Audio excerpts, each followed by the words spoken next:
It's hopeful of getting much more play. However, our focus now is on the Formula One anyway. It'll start at 2, live coverage of the French Grand Prix, and I've built this up enough, so no pressure. Let's join Jenny Gow on the grid. Thank you so much. It's a beautiful day here in France for the French Grand Prix at Le Castellet, the circuit Paul Ricard. It's a sizzling day, 31 degrees. And as I look out to the mountains at the far end of this circuit, the French flag, the tricolour, is waving to my left. The sea of fans have poured in to see their heroes try and win this Grand Prix. And this, the homeland of motorsport, really. When it comes to Grand Prix racing, you have to cast your mind back to 1906, when the big prize, Le Grand Prix, was up on offer. Now the big prize is worth millions, adulation, fame, and your chance to put your name into the record books. And at the moment, Max Verstappen is leading the way. He has a 38-point advantage to try and retain his world title this year. And it's the Ferrari of Charles Leclerc who will try and hunt him down. He starts in pole position. Jack Nicholls and Williams reserve driver Jack Aitken are in the commentary box, nice and cool. And this is a season, I think, to savour the battle between Red Bull and Ferrari. And right at the front, you have a Red Bull and Jack Nicholls a Ferrari. Yeah, absolutely. It's been a really interesting season so far because it's been so close between Verstappen and Leclerc, but for so many reasons Leclerc hasn't got the points on the board. Today is a big opportunity for him to do that. He beat Verstappen last time out in Austria 2 weeks ago, chipped away at the championship advantage. Can he do the same today? It's going to be tough with Verstappen and Perez, the two Red Bulls, starting behind him in second and third, but he needs to do all he can to not be beaten by the Red Bulls. This is his 7th pole position of the season, and in his previous 6, he's only won 2 of the Grand Prix. Jack Aitken, this is quite a unique track as well. It's got loads of different configurations, well over 140 of them possible. We dialed out a 1 for Grand Prix racing, but it's squirrely and twirly with all sorts of white, red and blue all over it. What's it like to go out there and drive?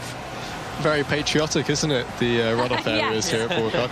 Yes, it's actually it's a good little circuit that does offer up some overtaking opportunities. You've got the Mistral Straight, which is broken up by a relatively fast chicane out the back end of the circuit, and then a very technical final sector where most of the lap time is won or lost. And that's actually where we've seen the Ferrari being fairly strong, but the Red Bull taking the advantage in the flat-out high-speed straights. And as a driver, I think it's a great challenge. It does get quite psychedelic if you get out onto the runoff areas, though, with all those stripes. It certainly does, and people will be trying to make sure they avoid that. Now, I've come to the back of the grid to start my grid walk because we have 2 quite high-profile names. We have Kevin Magnussen in the Haas team. He starts plumb last. They changed his power unit. Then I wander past the car of Carlos Sainz. He was on pole. He's won a race now, his Grand Prix win at the British Grand Prix, but last time out his car ended up in flames, and they've had to change his power unit as well. So he helped his teammate get onto pole position yesterday by giving him what they call a tow. And now he'll have to fight his way through all of the other cars to see how high up he can finish this race. Next up, it's Nicholas Latifi, who's been driving with the wonky steering wheel apparently all weekend and not been loving it too much. Then it's Mick Schumacher in the Haas. And I'm just going to pounce on Günther Steiner, the team principal. Günther, both of your cars a little further back than last time out. How hopeful are you of what they can achieve in this race moving forward? Yeah, obviously I'm a little bit out of position today because of the engine penalty, and Mick messing his quali lap up and going over the line. So we're out of position. So it depends a little bit how it goes in the front and how we can overtake. But hopefully we move forward as much as we can. And you never know if there is some attrition up front. So we just take it by the lap. 31 degrees at the moment. How do you think this race is going to fare for the drivers for strategy because of this heat? I think the drivers themselves, I mean, they're all fit enough to do this. Obviously, they will be exhausted at the end of the race. It's normal, but with this heat, but I think they will be okay. The cars, we don't know. I don't know who has got cooling problems and not. Hopefully, we will not have any. Fingers crossed. 1 stop or 2 stops, do you think, today? I will go for the second one. Oh, OK, I like that. Interesting. Strategy will be a big deal in this one, Jack Nicholls. Thank you to Günther Steiner and the Haas team. There's a few options out there, isn't there, today, Jack? And the heat might force people to do one thing or another. Yeah, it's 1 stop or 2 stop, and it'll mean that you could have very different strategies up at the front between Leclerc and Verstappen. Traditionally, Ferrari have struggled a little bit to keep their tyres alive, so may lean towards a 2-stop, whereas Red Bull might feel they can beat Ferrari on a 1-stop. But again, these are all kind of simulations of what the teams think is going to happen. But we saw 2 weeks ago, Jack, that actually the strategy didn't pan out how they planned it. No, and in these hot conditions, you never really know how the tyres are going to react. And we've seen quite high degradation, in particular for the Ferrari, but across the whole grid in general this weekend. And the other thing that's going to come into play this weekend is the pit lane itself. It's a very long one. And in previous years, when we've been at Paul Ricard, it's... So the Formula 1 garages only take up about half the pit lane. There are some empty ones at the end where nobody has to go because we've got enough at the start of the pit lane. And in previous years, you could turn off the speed limiter before those garages, zoom off down the rest of the pit lane and out onto the track. This year, they've changed that on safety grounds and extended the pit limit, the speed pit limit, until all the way to the end of the physical pit lane, which adds about 4 seconds to the pit stop time. And that pushes teams towards the 1-stop, even if they might not necessarily like that option with the high deg that we've got going. Yeah, it's going to be about a 28-second pit stop, which is a long way. Right, let's carry on down the grid. Alfa Romeo, it is Zhou Guanyu in 16th position. Then Lance Stroll in that green Aston Martin. They need to find a little bit of form at the moment. The car not performing quite as well as they potentially would have hoped. Then Pierre Gasly, Frenchman in P14. Didn't go his way yesterday in qualifying. He'll hope for these home fans he can work his way up the positioning a little bit more. Alex Albon to my left. He starts in 13. Unlucky for some. He'll hope not for him, though. The other Aston Martin on my right is, of course, Sebastian Vettel. He did a pretty good recovery drive yesterday, so he'll be hoping as well that he can shuffle forward and give them some points. Remember, you get points if you finish in the top 10. To the left of me, it's Valtteri Bottas, his car number 11, just outside that top 10 marker. Then the other Frenchman, Esteban Ocon, in the Alpine. He will be starting in 10th position. I'm making my way up. We've got about 30 seconds until the national anthem. It's Daniel Ricciardo to my left. We'll have a chat about him in just a moment. Then it's Tsunoda, Alonso, Russell, Norris and Hamilton, our little triumvirate of Brits there for you. And then Perez starts in third, Verstappen and Leclerc just walking towards the national anthem base with an umbrella held over him. And let's hear from it with about 15 minutes to go until the start of the race. The French Foreign Legion band with Sophie Tappy will be performing, and I'm just going to see if I can run up there a little bit further and get a little bit closer to the action. I walk past Adrian Newey on my right. He's the Red Bull technical boss, just looking over at the car.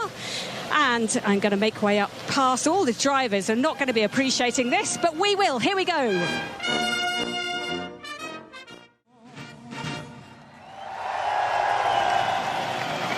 The Marseillaise, beautifully performed by the French Foreign Legion band as the drivers now make their way out of that boiling sunshine to the safety and cover of the umbrella held to them and over them by maybe their trainer, maybe their assistant. Carlos Sainz has got a long walk back. I'm just going to see if I can grab a quick word with him.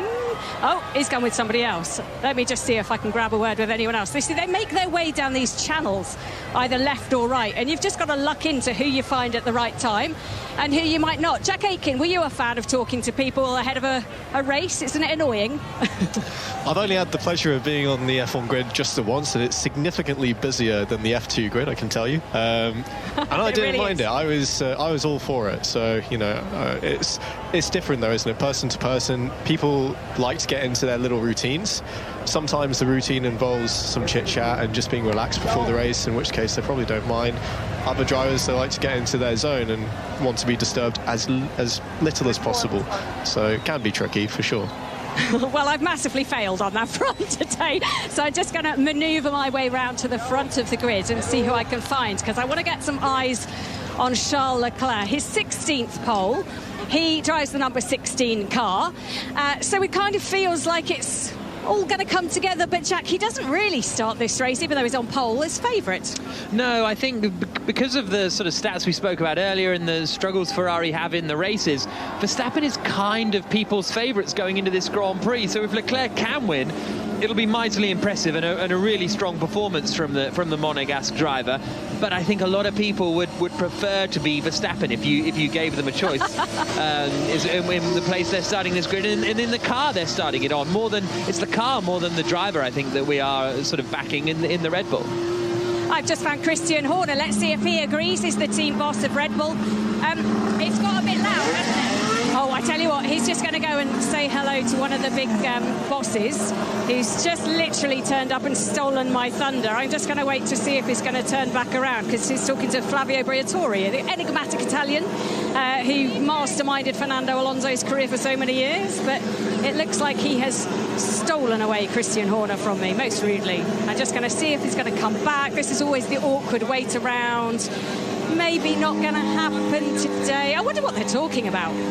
Just shooting the breeze about something probably to do with Red Bull, potentially. You're not the first person to have been binned off for Flavio Briatore. Michael Schumacher I've got him back. It's all good. Yeah, very good. Sorry, Christian. It's a very hot day. The drivers are going to have to get on with it. But how are the cars going to deal with this? I don't know. It's probably the hottest race we've had so far this year. So tyre degradation, strategy, they're going to be crucial. The boys were just saying in the commentary box they still think that you're favourites to win with Max Verstappen. Do you concur with that? Are you a little bit faster than that Ferrari? I hope they're right. Thank you very much for talking to us. I don't know if that was worth the wait, if I'm going to be totally honest. It was a little bit short. Is that rude to say? It's probably a little bit rude to say, but there we go. That's my job. I can't hear you now, Jenny. Exactly, can't hear me. But I tell you what, I can see Toto Wolff, and I wonder if he can be any... he's also with a big boss at Mercedes, but I'm going to see if I can interrupt him. I can. Toto, hi, how are you doing? It's lovely and warm, isn't it? Balmy. Lovely, like in the UK nowadays. Well, yeah, exactly. Look, what are you going to do with your drivers? A pretty good qualifying yesterday for Hamilton. He starts in fourth. Yeah, let's see where we can end up. I think we had generally good pace on Sundays, better than qualifying, because yesterday was a bit underwhelming. Yeah, you said you felt like you just hadn't found the performance again, and that's disappointing for everybody bringing upgrades. It's just not coming together as well as you hoped. Exactly, in qualifying, but we shall see today. One stop or two stop? Well, some people are dreaming about a one stop, but I think it's going to be a two stop. I think you might be right. Thank you so much, Toto Wolff. There we go, a little bit more informative for us. So, yeah, there is this big conundrum. Do you take a massive hit time-wise and stop twice, adding a minute onto your race time if things go well? Or do you manage to hold on to those tyres, keep pushing and only come in once and only lose 30 seconds? It's going to be a fantastic game of cat and mouse. Jack and Jack will bring you all of the commentary when we get underway in just 10 minutes' time. Great stuff, Jenny. Thank you very much indeed. That sets us up nicely for the French Grand Prix, live and in full. And here at Headingley Stadium with the TMS team, and here on 5 Live a little bit later. But now our focus is on France. A huge day in the F1 World Championship fight. If we're going to get a fight, Charles Leclerc needs to start picking up victories. He is on pole for the French Grand Prix, but the world champion is right behind him. Let's join your commentary team, Jenny Gow, the Williams reserve driver Jack Aitken, and commentator Jack Nicholls.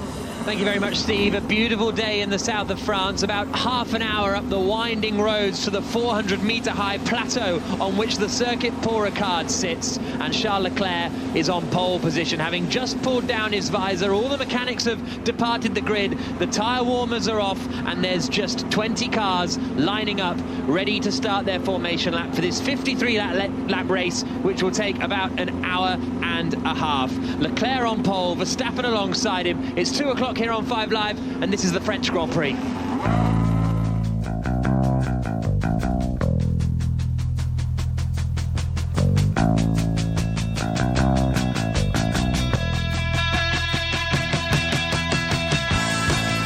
So this is how the grid will line up as the cars make their way around on the formation lap. Charles Leclerc is on pole position in the Ferrari. Max Verstappen alongside him on the front row. Sergio Perez in the other Red Bull is third. Lewis Hamilton is fourth for Mercedes. Fifth is Lando Norris in the McLaren. Sixth will be George Russell in the other Mercedes. Fernando Alonso, Yuki Tsunoda, Daniel Ricciardo and Esteban Ocon complete the top 10. Bottas is 11th. Vettel, Albon, Gasly and Stroll are the top 15. And then it's Joe, Schumacher, Latifi, Sainz and Magnussen, the 20 drivers.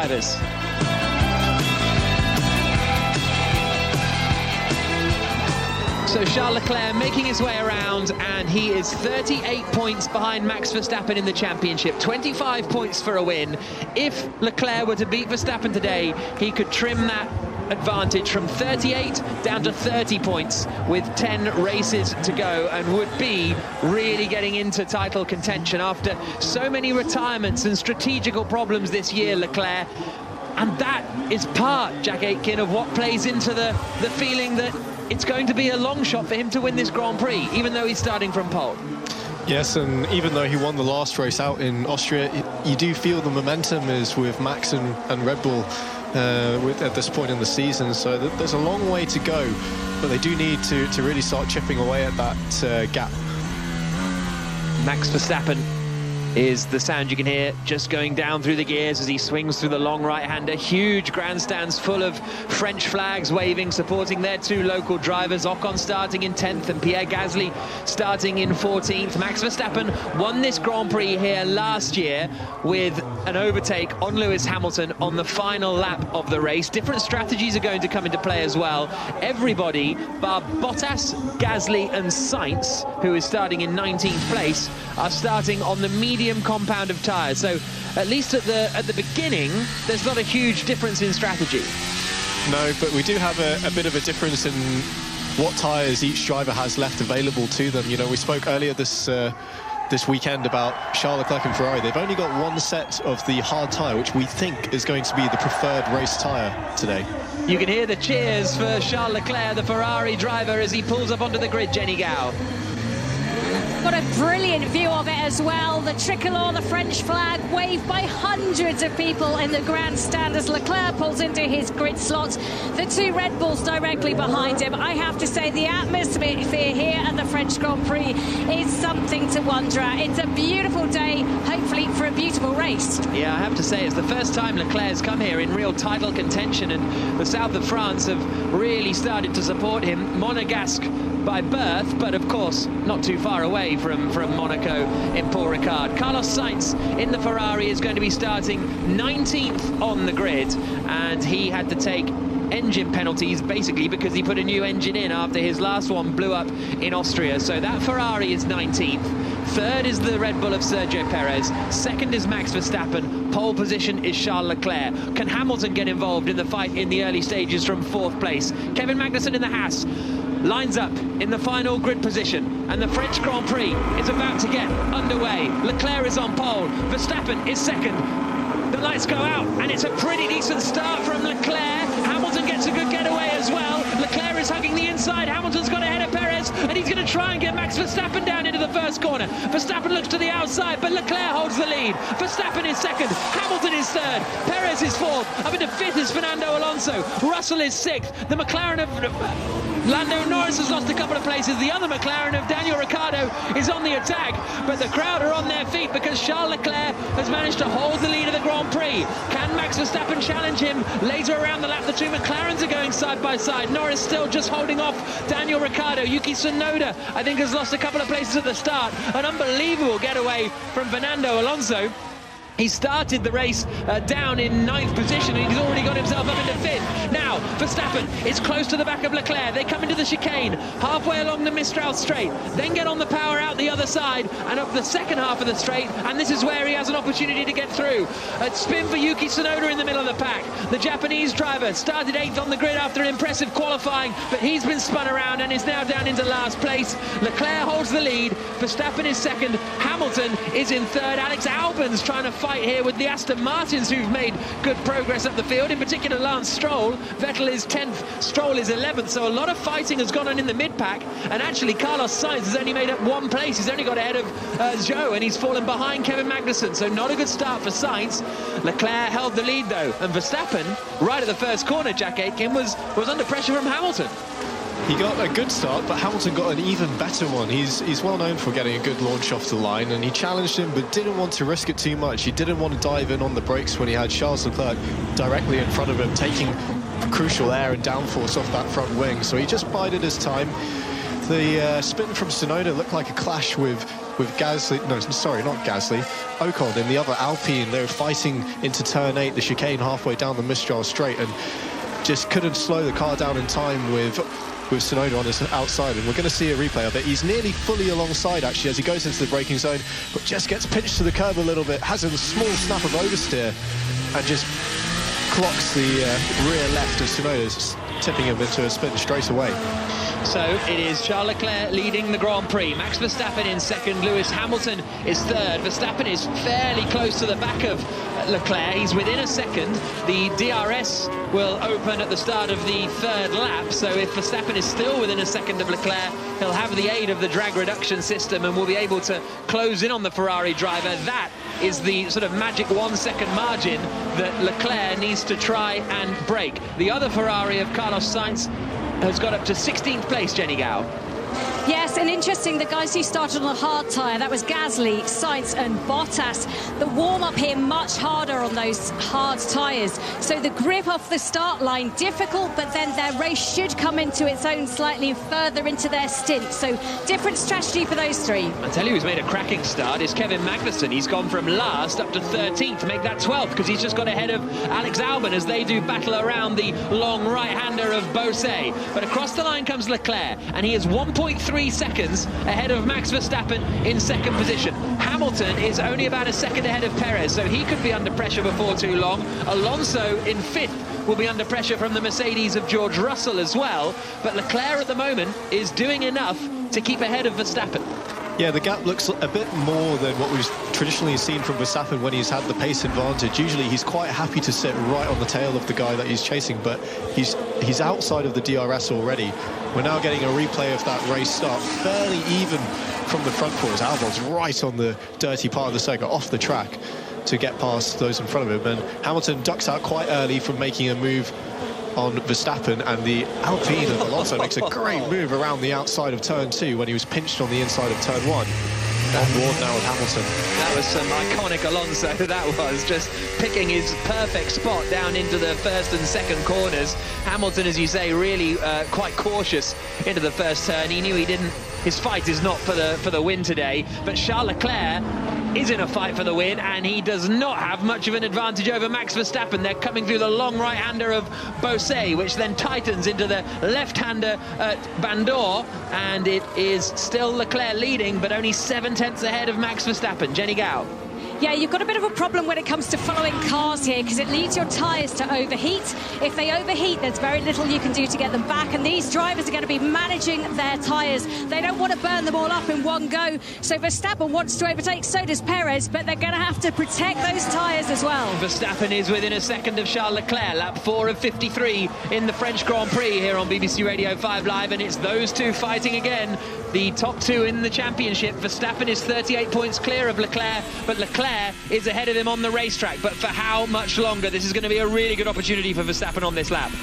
You have to hope that Charles is just trying to control the tyres a bit, and in this twisty section that we're in now, which leads onto that crucial back straight, he's going to sprint away if he's got anything left, because the gap now is right in the danger zone of Max being able to get the DRS and tow past him. We see it. Esteban Ocon's been given a 5-second time penalty for causing a collision after that crash with Tsunoda on the opening lap, but Verstappen is closing in, and he pulls out to the inside to show Charles Leclerc that he is there and that he is right behind. They come through the chicane halfway along the Mistral straight. This is Verstappen's radio. Controlling yourself well at the moment. Good pace. Verstappen being told he's controlling himself well at the moment, good pace, and he doesn't close in on the second stretch into senior corner, the flat-out right-hander at the end of the Mistral straight, and so he's not able to make a move yet, Max Verstappen. It looks like his battery deployment is a bit different to Leclerc's. He really closed up to him coming out of turn 6 into the first part of the back straight and looked like he really could have made a move with the aid of that DRS. But then Leclerc was able to hold station and even pull away after the chicane going through Senna and into Beausset. And now we're on board with Verstappen, hunting Leclerc down. The gap is now back out to just over a second, but he's hovering pretty menacingly, isn't he? He certainly is. I think that the other crucial part is that there are 2 DRS zones on the track, and there isn't one coming out of the chicane and up towards Senna. So you have the run down the start-finish straight, you have the run into the chicane, but that's when Verstappen was the closest, but then you don't get it on the next straight bit. So that's the crucial part. So Verstappen needs to get it done before then. Leclerc has actually had a very good first few corners on this lap, and I don't think Verstappen is going to quite be in DRS range. Here they come now. Does the rear wing pop open at the back of that Red Bull as he comes through? He does. So he was just about inside it. He's going to close in, but he's not going to be close enough on this particular occasion. But we heard Giampiero, Verstappen's engineer, saying you're controlling yourself well, and that is basically saying don't overcook the tyres while you're following Leclerc. Yeah, exactly. He's going to have to be smart here, because any time that he's not close enough to really properly attack Leclerc and get past, he really should be laying off a little bit and getting some clean air onto his front wing and just making life a little bit easier for those tyres. It's going to be, rather than sitting 8 tenths, 9 tenths behind for a long period of time, letting the gap go out and then closing right up in a swift action to try and minimise the time that you're in that dirty air. So both Red Bulls are on the attack. Max Verstappen trying to overtake Charles Leclerc for the lead of the Grand Prix. Sergio Perez is trying to overtake Lewis Hamilton for 3rd position. They've dropped about 3.5 seconds back from the lead too. So which of the Red Bulls is going to make the overtake first? Again, Verstappen is very, very close to Leclerc coming down into turn 1, just 3 tenths between them. This is going to be Verstappen's best opportunity of the race so far. We're only on lap 6 of 53, but this is the closest he's been on the run down into turn 3 and 4. We'll see if Charles can pull the same trick and get an extra few tenths of cushion through this complex of 3, 4, 5 and 6. Very technical, quite low speed as well, so aero doesn't take much of an effect here. He's come out of 6, a little bit of a wiggle on the power as he comes through that long sweeping right-hander, but it's not enough for Verstappen to close up. No, Verstappen gets the DRS again, closes in on the run down towards the chicane, but he's going to be too far back on this occasion still to get the move done on Charles Leclerc, who misses the apex a little bit coming into the chicane, and Verstappen will get a decent drive out on the run towards Senna. I don't think this is going to be enough to make a move, but it could be into Beausset. Verstappen is closing on the rear of the Ferrari. The 2 championship leaders swing into the flat-out right-hander. Leclerc covers the inside. Verstappen looks to the outside, but he won't be able to get all the way around the outside there. The Ferrari holds the lead, but Leclerc's looking a little bit scruffy at times. But it was great car positioning from Leclerc there. He knew that Verstappen was coming up on him, and he just covered the inside enough to encourage Max to take the outside line. Into Beausset, there are a number of lines that you can take, and we've seen a lot of overtaking in the junior categories this weekend there, with people diving up the inside, going into the second apex, but Max was just on the rear left quarter of Leclerc all the way through and couldn't do anything about it. So good defence there by Charles. Across the line to start lap 7 of 53. This is going to be an incredibly long, hot afternoon in the south of France for Charles Leclerc if he's to hang on to this race victory, because, as I say, Verstappen looks to have a really good amount of pace. We're expecting the pit stops to come starting in, well, depending on what strategy you're on, maybe 5 to 10 laps time. But Leclerc, how neat and tidy is he going to be this time coming through turn 5, gets on the power, and Verstappen, you can hear him waiting to then get on the throttle now, and he is a pretty similar distance back, and it was the error into the chicane really that cost Leclerc on the previous run. Let's see if he's able to keep it a bit tidier this time around as they come onto the brakes. There's almost a 20 km/h difference in speed with the aid of DRS there between the 2 cars. Max is definitely in the superior car in the straight lines, but he's not been quite close enough, and we were on board with him through that first sector as he's not quite close enough again going into scene. Although he is gaining rapidly, gaining, and it's still going to be a car length between them as they turn into Beausset. And I was going to say, it looks like the tyres are starting to complain already a little bit on Verstappen's car. Lap 7 of 53. Charles Leclerc in the Ferrari leads the French Grand Prix in Paul Ricard. Verstappen is second. It's 4 seconds back to Lewis Hamilton in third, who got a great start, got ahead of Sergio Perez and is trying to keep Perez behind him. Russell has got back ahead of Alonso, so Russell's in 5th place. Ocon is in, Norris is in 7th, Ocon 8th, 9th for Ricciardo, 10th for Lance Stroll. And again, Verstappen not looking particularly comfortable out of the final corner there, but again, he's less than 3 tenths away from Leclerc as they come into turns 1 and 2. There's about 3 car lengths between them through those particular corners. The gaps extend on the straight, but Verstappen, every time I say he's closer than he has been before, but he's not quite able to make a move yet. Yeah, and usually when you see the following car able to hound for as many laps as Max has been, it is a clear pace advantage. So you do feel if Max gets through here, Charles is going to be saying goodbye to the back of that Red Bull. Here comes Verstappen again, DRS open, heading down to the chicane. Getting up to 210 miles an hour before Verstappen. He's so thinking about the lunge, isn't he? Every single lap. You can read his mind looking at the way the car's behaving. But he also knows he doesn't need to take any crazy risks here. He's 38 points ahead of Leclerc in the championship. So sitting behind him is not a disaster. Yeah, I'm not sure. I think he's got his eyes set on one thing only, and that's extending this championship lead as much as he can. I wonder if he might play with the deployment in that car, because he's been closer actually going into Beausset than he has been going into the chicane in the middle of that back straight, and you can alter the strategy on these cars a little bit to get different deployments at different times in the lap.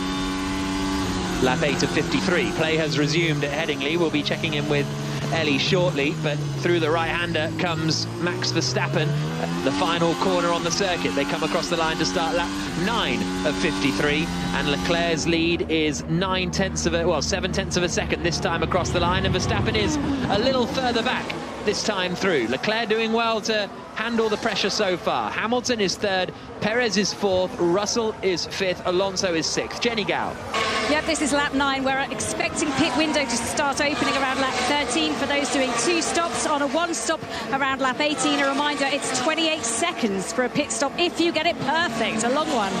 Yeah, and Magnussen actually is into the pits, so he is one of the first drivers to come in, which is quite interesting considering the progress he was making up the order from the back. It's a bit of a slow pit stop from the Haas team, 4.3 seconds, so lost a couple of seconds, and he's not quite able to well, we'll see whether he can capitalise now he goes out on the hard tyres, but that's certainly a very early commitment to a 2-stop strategy for Haas. Now, Verstappen still trailing Leclerc. They're right together again as they come up towards Senior, but I don't think he's going to be close enough for a move into the next right-hand corner at Beausset, and indeed he is not. And Hamilton has now pulled 1.8 seconds away from Perez, so I wonder if Perez has given up is not quite the right phrase, but it is kind of appropriate in that he's just deciding to save his tyres and settle down a little bit. Yeah, it's already nearly a 6-second gap between this leading duo and Hamilton and Perez behind, and as you say, Perez letting that gap balloon out a little bit now and possibly just wanting to give the tyres a break. When we've been on board with Max, he has been struggling with that front left, and it just looks like he's stalling a little bit. He hasn't been able to challenge Leclerc these last couple of laps despite staying in the DRS the whole time. Lap 10 of 53, Leclerc leading, Verstappen 2nd, Hamilton 3rd, Perez 4th, Russell is 5th, Alonso, Norris, Ocon, Ricciardo and Stroll are the top 10. Vettel is 11th, and Carlos Sainz has got up into 12th position, putting pressure on the Aston Martins. Albon is 13th, Schumacher has just pitted in the other Haas, so both Haas is pitting early. Here's Sainz Radio. The pace is good, he's doing a good job. It doesn't feel that way, but okay. Sainz being told he's doing a good job. He doesn't feel like he is, but we promise you are, Carlos, is the message. Right, is Verstappen going to be close enough this time around? No, I don't think he is, as they come down towards the chicane. Lap 10 of 53 here in the French Grand Prix, as I say. Well, actually, Verstappen's very, very close as he gets onto the brakes through the left and the right, and then on the power up towards Senior. There's a few overtaking opportunities on this circuit, and another one is coming into Beausset, but it just looks as though Verstappen is still a little bit too far back. So, as I say, play back underway at Headingley. Let's check in with Ellie Oldroyd. And South Africa 127 for 2 in 22.5 overs. Quinton de Kock is on 75. He's had another 4 since we resumed. Aidan Markram is on 9. The run rate is about 5.5 and over. This game reduced to 45 overs a side, but it may be reduced more because it looks like there is more rain on the way. No sign of rain in the south of France, though. Lap 10 of 53 in the French Grand Prix, the 12th round of the Formula One World Championship season. The Williams reserve driver and development driver, Jack Aitken, is alongside me, Jack Nicholls, and Jenny Gow's in the pit lane, and she has something to say. I'm standing on top of the pit building, actually. Oh, it's lovely. one of the best views I've ever had in my life when it comes to an F1 race. George Russell hunting down Sergio Perez, who you say he's giving a bit of a breather to Lewis Hamilton, who's in front of him. I wonder if he's trying to convert to a one-stop, if he's trying to save his tyres and save himself 30 seconds coming into the pits, and that's why he's eaved off a little bit, maybe. It could be as well that Verstappen's on the radio and saying, look, this is a bit more difficult than I expected getting past Leclerc, and they could end up trying to use Perez as a pawn here to hold up Leclerc when he comes in eventually for his first stop. That is another incentive for Perez to be on the one stop. Lap 11 of 53. Verstappen is not close enough again to make the move. Perez is starting to fall into the clutches of George Russell a little bit now. Russell is just 1.3 seconds back from Perez, as we were just saying, with Perez potentially moving to a one-stop strategy. Alonso 6th, Norris 7th, Ocon 8th, Ricciardo 9th, Stroll 10th. But again, Verstappen is just sitting behind Charles Leclerc, and Red Bull have a few opportunities here to try and get past. They can either overtake him on track, but at this point they are well within undercut range. Come into the pits, put a new set of tyres on, and on your new set of tyres go quicker than the race leader and come out ahead once he comes into the pit lane. But it's at what point you want to decide to do that, because you don't want to go too early and then compromise the rest of your race just to try and get the lead of the Grand Prix. Yeah, that's one for the strategists that will be working overtime right now, reviewing their options, and in Leclerc's case, how early can they box and get away with it to cover off that undercut opportunity for Verstappen. And for Verstappen, he's going to be in that cockpit thinking, right, this isn't really working. He's getting quite close every time into turn A, but not close enough to have a move, and here's Leclerc. And we are thinking plan B. Let me know your opinion. Copy that. That was very casual, wasn't it? Yeah, copy that. Whatever you think. Yeah, so Ferrari often have a raft of plans up their sleeve, as Carlos Sainz in the other Ferrari gets ahead of Sebastian Vettel, outbreaks him into the first corner and manages to get up into 11th place now, Carlos Sainz. So he is making some good progress. Ferrari very rarely are on plan A. They're always thinking plan B, C, D. I think Plan E has come into it at times this year. There was an E. Are they well prepared, or does everything just go down the toilet as the race gets underway? That's for you to decide. But as I was saying, Verstappen right now, he's getting very close every time into the chicane, turn 8, and it happened again this lap, but not close enough to make a move. And then the same thing happens into Beausset. He's within a car's length, but that's not enough to get the move done. So he's now going to be thinking, what can I do to change things up a bit? Can I save the tyres a little bit so that actually an overcut might be an option for them? Does he start thinking about different strategies and talking about that with the team? You know, he does get involved sometimes in the strategy and has his opinions, but this as it is isn't working for him. He's stalled a little bit now. Lap 12 of 53, Jenny. And if you want to make a one-stop work here, you really want to push to somewhere like 25 laps on your starting tyre and then go over to the hard. So that's if you're on a medium tyre to start, and most people were.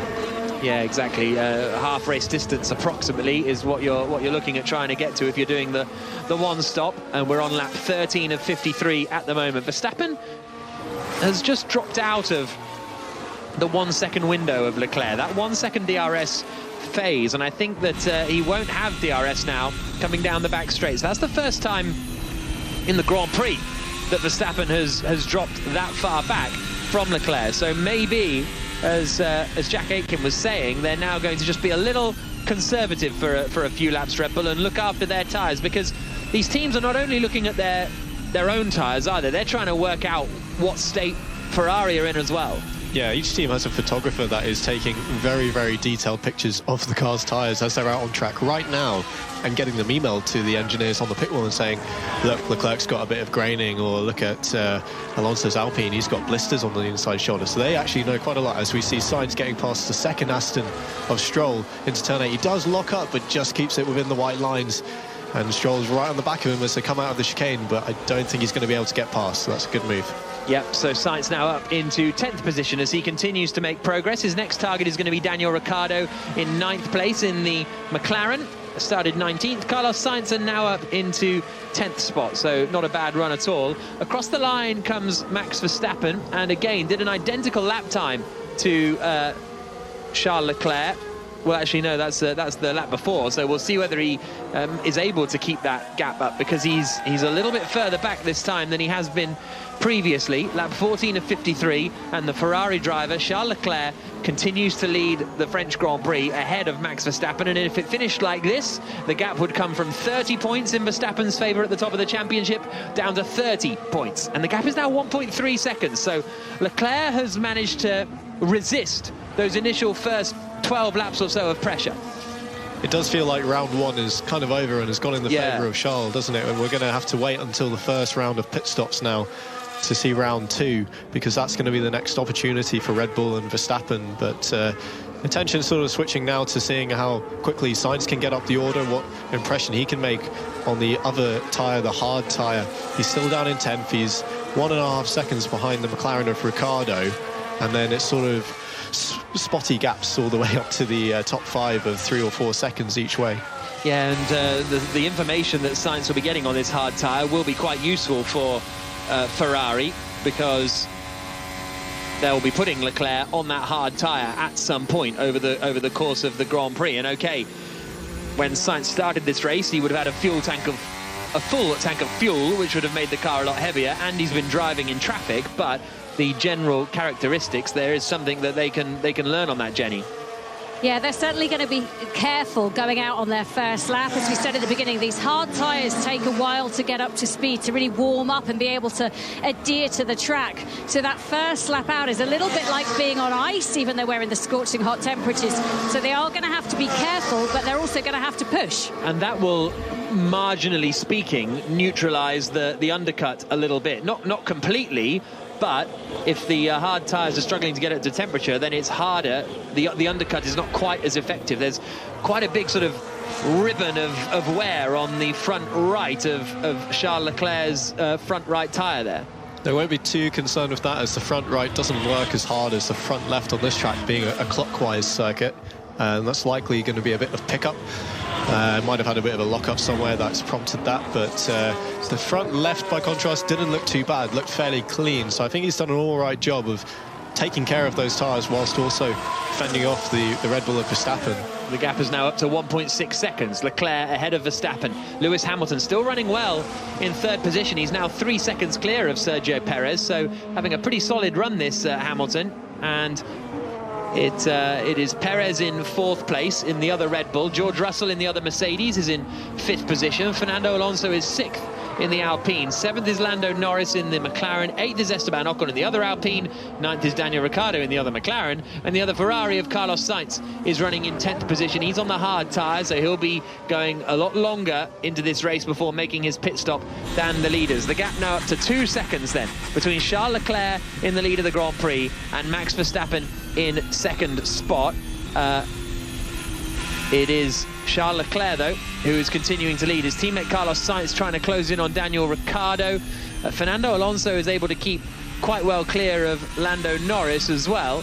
But do we think that Sainz is going to be able to get involved? The other issue, if Leclerc and Verstappen are thinking about pit stopping, they don't have any gaps. If they hear Sainz's radio.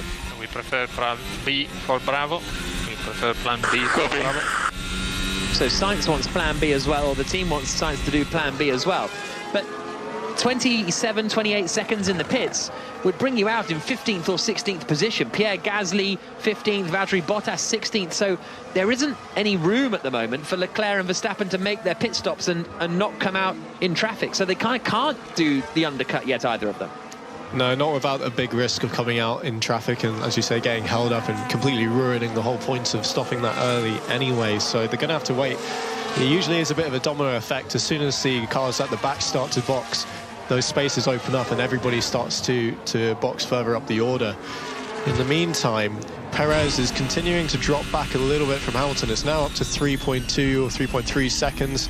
Russell hasn't got within DRS yet, but he is at 1.3 seconds, so he's making good progress, although not rapid progress just yet. Actually, as I'm watching the times, Perez is making some progress now. He seems to have switched it on again in his 3.1 seconds, and Verstappen's in. Max Verstappen into the pits from second place then, just as we were discussing that he may not be able to have clean air if he comes into the pits and tries the undercut. Red Bull go for it. Neat, tidy pit stop, 2.4 seconds from the Red Bull team. And where is he going to come out then? Hamilton across the line now. Then there comes Sergio Perez. Then there comes George Russell. Have they got a slot between Russell and Alonso, maybe? It's such a long pit lane. Look how long he's on the pit limiter for. Alonso coming through now, and Alonso gets ahead, and he's going to come out just ahead. Hard tires, 2/10 slower than expected, still suffering from overheating. So that's Leclerc being told the information from Sainz's car, basically, that the hard tyres are a bit slower than we expected and we're still suffering from overheating on them. Now, Verstappen came out behind Norris, a second and a half behind Lando Norris. Did Red Bull think they could get out ahead of Norris, maybe? Or are they just... this feels like a very interesting move from Red Bull. Verstappen is now down into 7th place. What do Ferrari do in response? Yeah, it's an interesting message, that, about the hard tyre to Leclerc, because that was seen as the preferred race tyre before we got underway here, and if it's not performing as well as they expected, then that's probably pushing them more and more towards the two-stop. That's certainly what Verstappen's committed to, as we see Sainz breezing past the McLaren of Ricciardo ahead of him before even the braking zone of turn 8. Up in the 9th place then for Carlos Sainz from the back of the grid, and Charles Leclerc continues to lead the Grand Prix. He's 10 seconds ahead of Lewis Hamilton. Perez is 3rd. Russell is in 4th place as they swing through the right-hander of Senior, and Verstappen gets ahead of Norris then. So Verstappen has cleared Lando Norris fairly quickly and is up into 6th place and is 4.3 seconds back from Fernando Alonso. But Ferrari are deciding to stay out there now and create a bit of an offset. Now, this is not dissimilar to what we saw in Austria 2 weeks ago, where Red Bull pitted first, but Ferrari stayed out, and Leclerc in the end always had the fresher tyres. Verstappen did Norris. Coming into Beausset halfway through, he just had so much more grip. He just drove past Norris like he wasn't there. Yeah, and that's exactly what Red Bull would have been hoping. They would have accepted the fact that there wasn't a clean piece of track, but that the new rubber would have given them the pace advantage that they needed over these, well, front of the midfield runners, but midfield runners nonetheless. And he's now just over 3 seconds behind Alonso. Here's his radio. Can you let me know, please, if he's in or not? I know how to push. You need to push now. You do need to push. He is not in. So Verstappen being told he is not in the pits. Leclerc is staying out on circuit. 27.1 seconds is the gap, and on average you lose 27 seconds in a pit stop. There's a yellow flag out in sector 3, and someone's gone off. And look after these tires. Leclerc! The Ferrari's in the wall! Charles Leclerc has crashed out of the French Grand Prix from the lead. He's in the tyre barriers. His race is over. Ferrari's season somehow manages to find ways to get worse and worse. It looks like he's just spun all by himself into the barriers, and Charles Leclerc's out of the Grand Prix. The safety car is deployed, and that will surely hand Verstappen the lead. Well, Hamilton may well pit, actually. Hamilton may well pit and has a chance here at coming out in the lead of the race. We'll keep an eye on all of that, but that's a catastrophe for Ferrari and Leclerc yet again. He's lost it at the highest speed corner on the track. That is actually a corner, which is turn 11. Both say we do see Hamilton coming in and pitting, and Russell as well, and Perez. They're all diving in, but that would have been a massive speed at which he lost the rear of the car. We're yet to see a replay, but he must have been told by his engineers, push now, push to get the gap to Verstappen for this crucial stage of the race, the pit stop, and he just overdid it. So where is Hamilton going to emerge from the pit lane? I think Verstappen will have the advantage. Yes, he does. So Verstappen gets ahead of Lewis Hamilton, but I think Hamilton is going to be in a net second place here, with Perez third and Russell in fourth. The pit lane is absolutely heaving. Carlos Sainz coming into the pits as well to stick on a set of medium tyres, but it's a slow pit stop for the Ferrari team. Sainz isn't going, and now it's an unsafe release. Oh, nearly whacks into the Williams of Alex Albon, so that's going to be a definite penalty for Ferrari, who just... It is unbelievable. The safety car is deployed, the race is being neutralised, but it is unbelievable the season that Ferrari are having. Yeah, it's not the first unforced error that we've seen from Leclerc, is it? He had an accident in Imola early on in the season. He got away with it, but did lose positions and points. And yeah, it's just... we've spoken so much in the build-up of this about how he needs to turn the tide of things, get the momentum back in his favour. This was the last thing that he needed going into the last few races before the summer break. And they're actually, the marshals we can see are rolling the car away, so it's not too badly damaged. He is out of the car as well, Leclerc, so he's managed to get out of the car by himself. And it just looks like, he's gone in with the nose. We're just getting a replay of it now. So he's going through the flat-out scene, turn 10 into turn 11, turns in flat on the brakes, car's fine here, and he gets to the middle of the corner and the rear just lets go at the minimum speed point, just noses into the barrier, and you can hear him trying to get reverse, trying to rev his way out of it, but no response from the car. That's a very odd place for the rear to let go. He was so far into the corner. Usually if the car's going to spin around on you, it's right at the entry when you pitch the car in and the weight transfers over to the outside. Disaster. Absolutely disastrous for Charles Leclerc, the man in second in the championship. Are you okay? I cannot get throttle.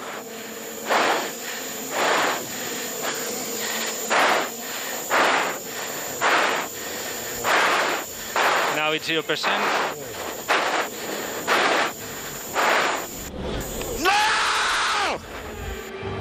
And that is Charles Leclerc. So did he say he had a stuck throttle?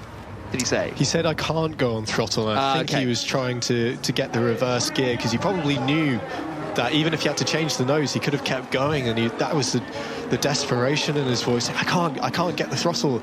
And, you know, these engines are so fragile, especially with the reverse gear, which is tiny, so delicate.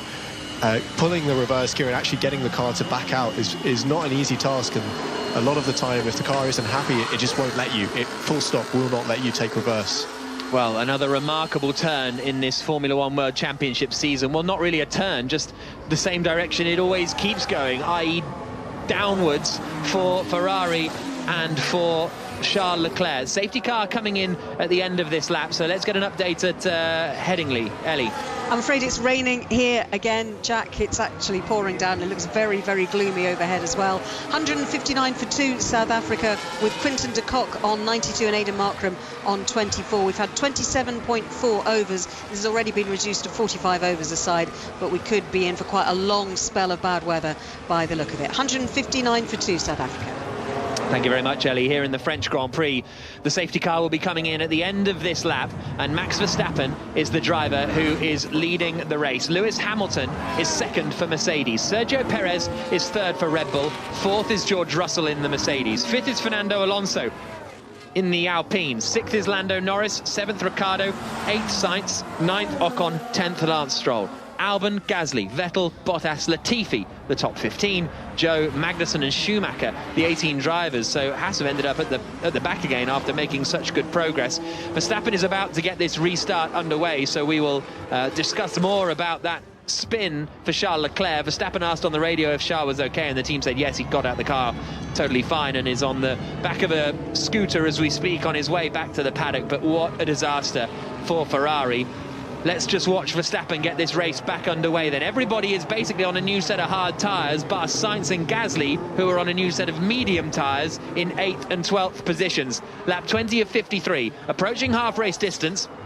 We've seen some really early restarts over the course of the weekend, sometimes from turn 11. We saw that in the W Series race with Jamie Chadwick and in Formula 2 earlier on, and Verstappen has done exactly the same thing. Goes nice and early. Hamilton was there or thereabouts with him, though. As they come down into turn 14, Russell has caught Perez sleeping a little bit, so that could be a nice little fight for third position. Perez goes a bit deep coming into turn 14, out across the line. Safety car comes in, racing back underway. Another open goal for Max Verstappen beckons. He leads Lewis Hamilton across the line by almost a second. Perez is third, Russell is fourth, Alonso is fifth. Russell pretty close to the back, and Sainz goes for Ricciardo into turn 1, and Sainz gets past Ricciardo into the first corner. 7th place now for Carlos Sainz. Can Russell make a move on Perez here as they come down the Mistral straight?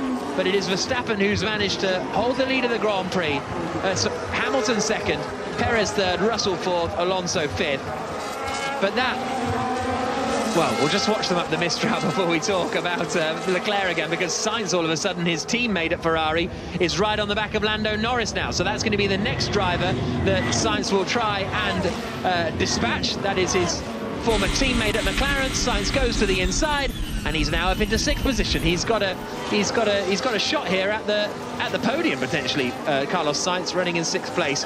Jack Aitken, the Williams development and reserve driver, is alongside me, Jack Nichols, and down overseeing it all is Jenny Gow. Thank you. Just a reminder, if it ended like this with Verstappen leading, no points for Leclerc, 63 would be the advantage for the Red Bull man, the biggest lead he would have so far this season. It would be a whopper to overturn. Yeah, and he'd probably he might even get up to 64 if he pinged in a fastest lap as well.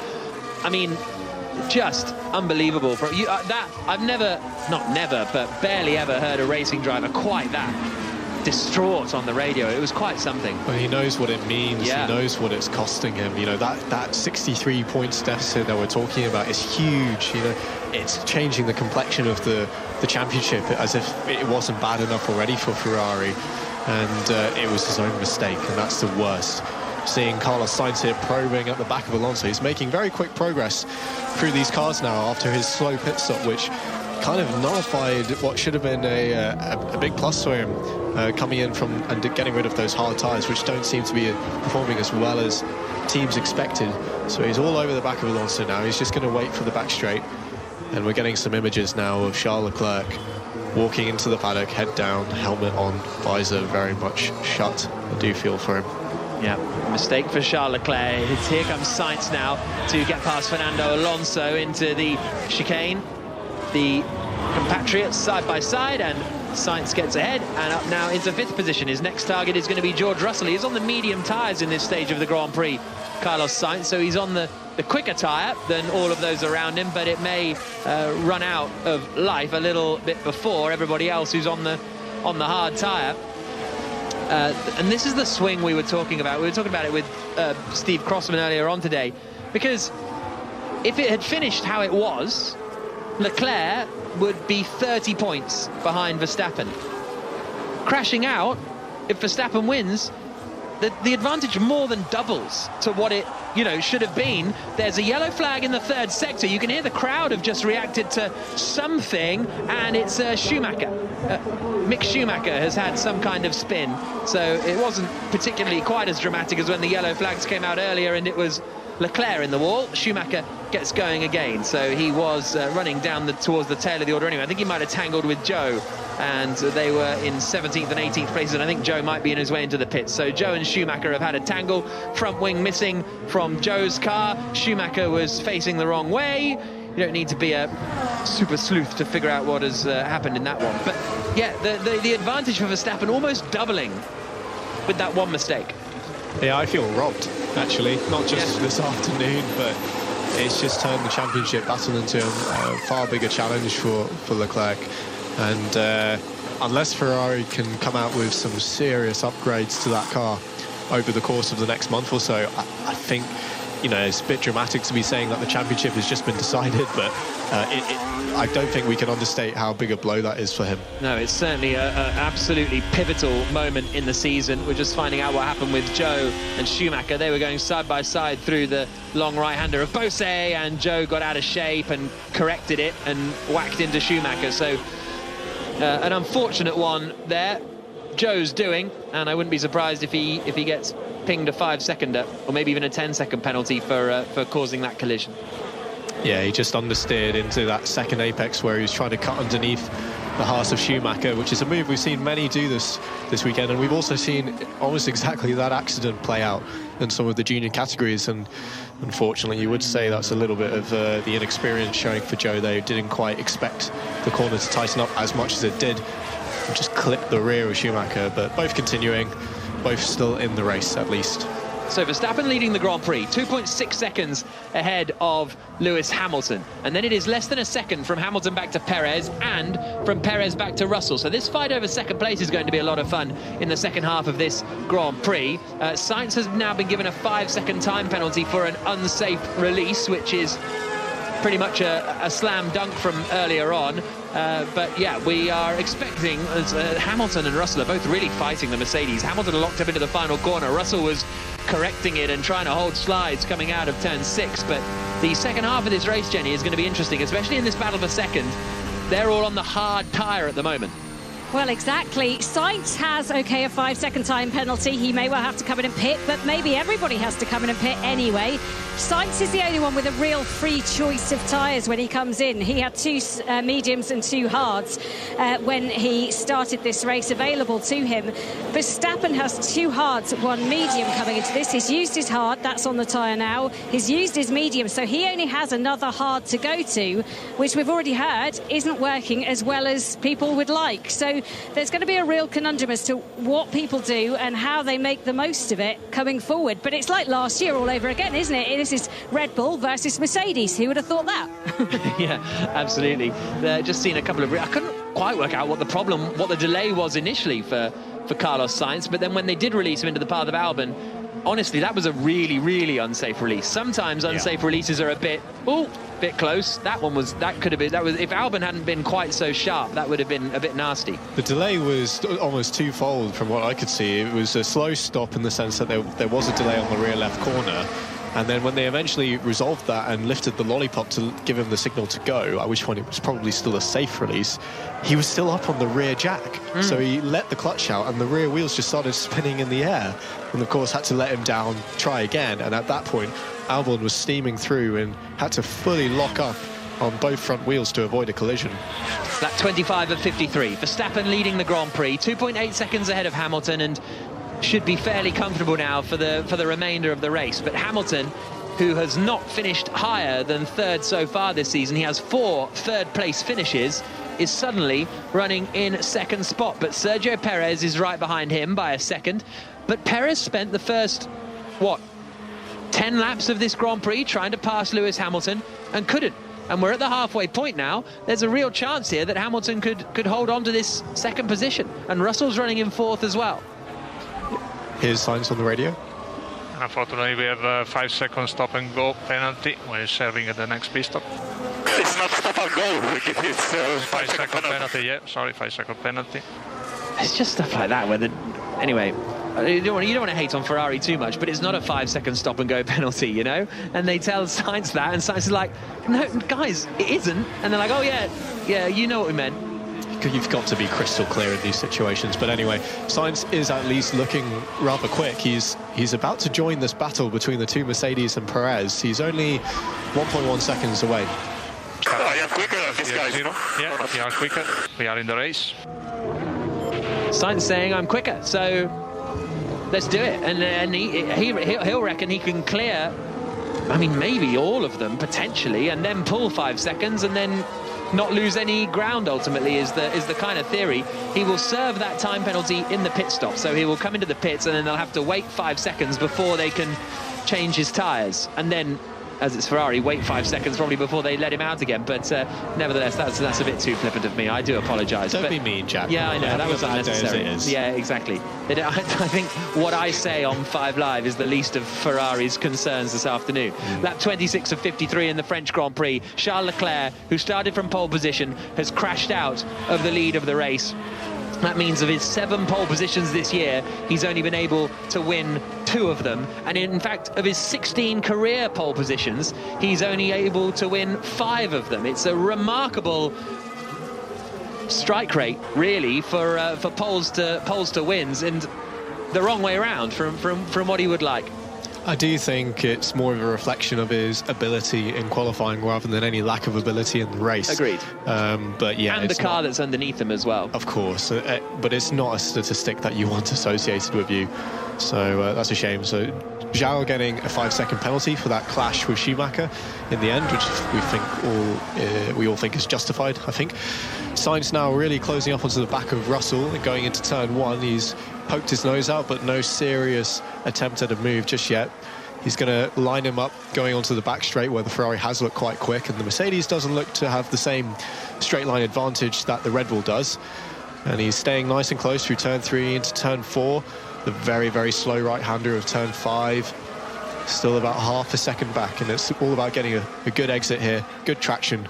And he does that, but not the closest. Is he going to be able to do this? I'm not sure he will. 0.6 of a second behind. DRS opens for Carlos Sainz, but he doesn't really gain much on Russell. Russell is in the slipstream of Sergio Perez as well. That'll be helping him a little bit. Sainz is so much later on the brakes coming into the chicane, but Russell's traction looks pretty decent. There's also quite a queue forming behind Fernando Alonso. Whether it's a queue or whether it's just the rest of the gang are not on the pace of those in front, and so they're all kind of running at similar paces, but Alonso looks to be holding up the rest of the pack behind. The official term is the Alonso train, is it not? He's doing it again, I think. He's seen that he doesn't have the pace of these top 5, and I think he'll just be trying to control his pace now, as I also think Verstappen is, because he's holding a gap of around 3 seconds, just over that, over Hamilton in second place, but he's looking quite comfortable. And I'm sure that if Sainz starts to make serious progress on the few in front of him, he will open that up. Yeah, last lap, Norris did it 39.3, gained a little bit in sector 3. Yeah, no problem. I want them very close to me to kill the tires. Copy that, mate. Just keeping you posted.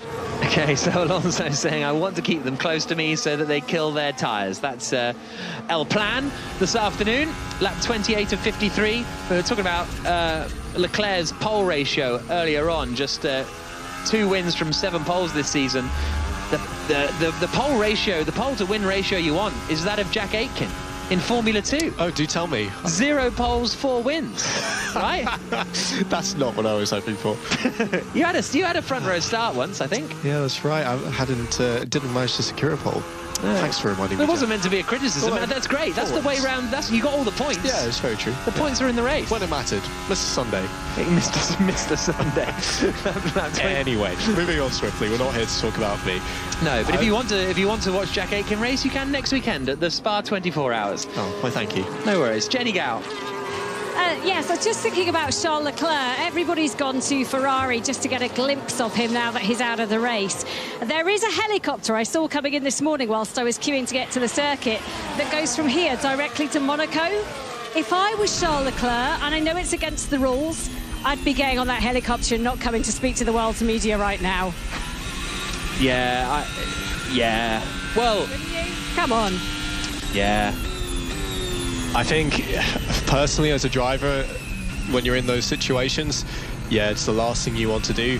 But ultimately, most of the time, it's keeping your head up and making sure that you do what's required, not just for the team and media, but it's a little bit the attitude that you have to hold. I think I wouldn't do that personally. Yeah, and I don't think Charles will. And we've seen so much from Leclerc. Gasly, by the way, has just lunged one in on Alex Albon and gone straight over, and as a result has lost a couple of places, actually, Pierre Gasly. So Albon's still in 11th place, running well. I'll give you the full order in a second, but Leclerc has been so good over the last few races of keeping that positivity in the media, even before the Austrian Grand Prix, when he said the last 5 races have been, a disaster, basically, but he still is able to keep his head up. Fascinated to see if/how he's able to keep his head up after this one, because this is a really, really tough one. We'll dissect it all later on in the Checker Flag podcast, and we'll hear from Leclerc. If we don't hear from him by the end of this Grand Prix here on 5 Live, I'm sure we'll have him in the Checker Flag podcast, which you'll be able to get on BBC Sounds later on. Max Verstappen leads the French Grand Prix. We're on lap 29 of 53. He's 3.6 seconds ahead of Hamilton. Hamilton is 1.6 seconds ahead of Perez. Perez is 1.8 seconds ahead of Russell. Russell. Sainz in 5th in the Ferrari is the man on the move at the moment. He is half a second behind George Russell. He's really fighting that Ferrari all the way around the circuit, and he's trying to make progress. He's got a 5-second time penalty to serve, so he wants to clear the 3 cars ahead of him and see what he can do and try and gain a gap.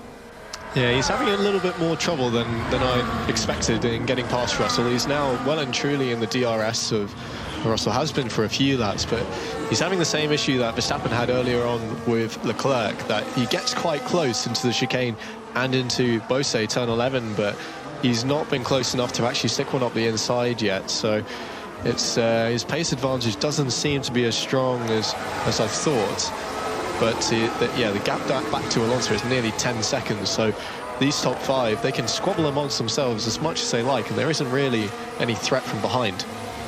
Hamilton's just at the fastest first sector of anyone on this lap, 4 tenths quicker than Perez in the first third of the lap alone. Verstappen also set the fastest lap of the race last time through. Russell got a little bit more scared about Sainz this time, so covered the inside a little bit, and that's going to compromise him all the way through. That was an interesting defence from Russell, and it's going to lose him the place. Here now comes Carlos Sainz to the outside on the run-up towards Senior. He got a bit of slipstream, got the overlap. Hey, we're going side by side, are we? We are. And Sainz goes round the outside at Senior. Russell was very brave to keep it up the inside, but Sainz gets ahead. The Ferrari driver up into 4th place, but that felt a little unnecessary, that defence from Russell into the chicane. Yeah, I agree. Sainz wasn't a lot closer than he has been in previous laps, and we're going to get an onboard of it now. Still a car length or so between them going into the braking zone, but Russell covered it nonetheless. That puts him wide going into turn 9. Carlos takes the cut back, gets a good exit, and just sits in the slipstream and pulls to the outside going towards Scene, which is a flat-out corner, puts George on the dirt, and the dust intimidates him, just edging towards him as they get to the corner and clean around the outside. No problem. So Carlos Sainz now up into 4th place. Max Verstappen leads. Hamilton is 2nd. Perez is 3rd. Sainz is 4th. Russell is in 5th. And that delay for Sainz behind Russell will also have helped Russell's teammate Hamilton, who's still running in 2nd position. Kevin Magnussen is under a lot of pressure from Pierre Gasly in 14th position. Now, we saw Gasly lose a couple of places when he tried to attack Alex Albon earlier on. The top 10 is this: Verstappen, Hamilton, Perez, Sainz, Russell, the top 5. Alonso, Norris, Ricciardo, Ocon and Stroll are the top 10. The point-scoring positions. Alex Albon's having a solid race and is just outside the points in 11th for the Williams team. Vettel, Bottas, Magnussen and Gasly are the top 15. Latifi, Schumacher and Zhou are the 18 drivers. Tsunoda out of the Grand Prix after accident damage on the opening lap. Charles Leclerc spinning out of the race all by himself as he was pushing to come into the pits to try and cover off Verstappen's attack for the lead. And that has really opened the door for Max Verstappen, not only to win the French Grand Prix, but also to take a big advantage in the championship heading into the final race before the summer break, which is the Hungarian Grand Prix in 1 week's time, next week, Hungarian Grand Prix. Jenny Gao. Yeah, just having a think about Carlos Sainz. He's going to come in and pit. He's going to get a 5-second penalty and just have to wait there. But then what does he do? Does he put on a medium tyre? Or does he go for the hard tyre? I mean, he's not going to go soft. That would be bonkers conkers. But he's got options there. The mediums looked pretty good for him, I think, so far in this race, because they were all on basically new medium or hard tyres once the safety car came in. So he doesn't have a tyre advantage in terms of life. He just has a tyre advantage in terms of compound at the moment, and he seems to be going quite well. It just depends how long they will last, basically. Yeah, I think the medium is looking like a good race tyre. So George Sainz likely will try to get to the end if he stops. He doesn't feature in our race. So I couldn't quite work out what he meant there. Sainz won't stop again? I can't believe that would be the case on the medium. I'd be very surprised. Yeah. I think what he was suggesting was... Well, I don't know, actually. No, it's okay, quite confusing, fine. isn't it? Yeah, I was really baffled by that message. I'm glad I wasn't the only one. Well, lap 32 of 53. Unless he's saying, don't worry about Sainz because he'll be too far gone or something like that. Not sure. Maybe it was just a bit of a pep talk for Russell. Don't feel too bad about leaving that, losing that position. Jenny? Yeah, I was listening to that and it sounded like he was saying that he's got to stop again so he won't be in our race. But if he doesn't stop, he won't be in our race. So either way, don't worry too much because he's not in our race. But does Russell not have to stop again, we don't think then? Is that what we're saying? That everybody who pitted behind the safety car doesn't have to stop again? I mean, I'd be amazed if they can make it that far, but maybe they can. They're on the hard tyre, aren't they? Yeah, and we were in the pit window because that's why Leclerc put it in the wall, because he was about to pit. So I guess the very beginning of that pit window. So maybe with the safety car coming out. Sorry, Hamilton just had a huge moment coming out of turn 2. The rear end sliding around, and he had to save it, bounce over the curbs on the exit. That was what a save that was from Hamilton. Verstappen leading the race. Hamilton is in second. He's 5.6 seconds back now from Verstappen. Perez is not doing much on the back of Hamilton, and actually Sainz is not doing much on the back of Perez. Last lap he was 0.4 quicker, so the gap comes down to 2.2 seconds, but it's not making a huge amount of progress at the moment, the Ferrari driver. No, and Verstappen is finally starting to stretch his legs. He's brought the gap out to Hamilton to around 6 seconds. Just shortly after Hamilton did a purple sector 1, as if to say, you get back in your box, son, you're not having this. And he's really putting it out of reach for the Mercedes drivers. But yeah, it's a bit of a stalemate behind between Hamilton, Perez, Sainz and Russell, not making a lot of progress, any of them. Lap 33 of 53, 21 to go, so we are about 2/3 race distance, and there is a lot of fighting going on in the midfield, but everybody's sort of in a train. That Alonso train, meanwhile, has his advantage has gone up to 1.8 seconds to Lando Norris in behind. Pierre Gasly's trying to make way up the order using those mediums after his moment with Albon earlier on, but is unable to get ahead of Kevin Magnussen at the moment. I feel a bit sorry for the Haas team, actually, because they made a nice...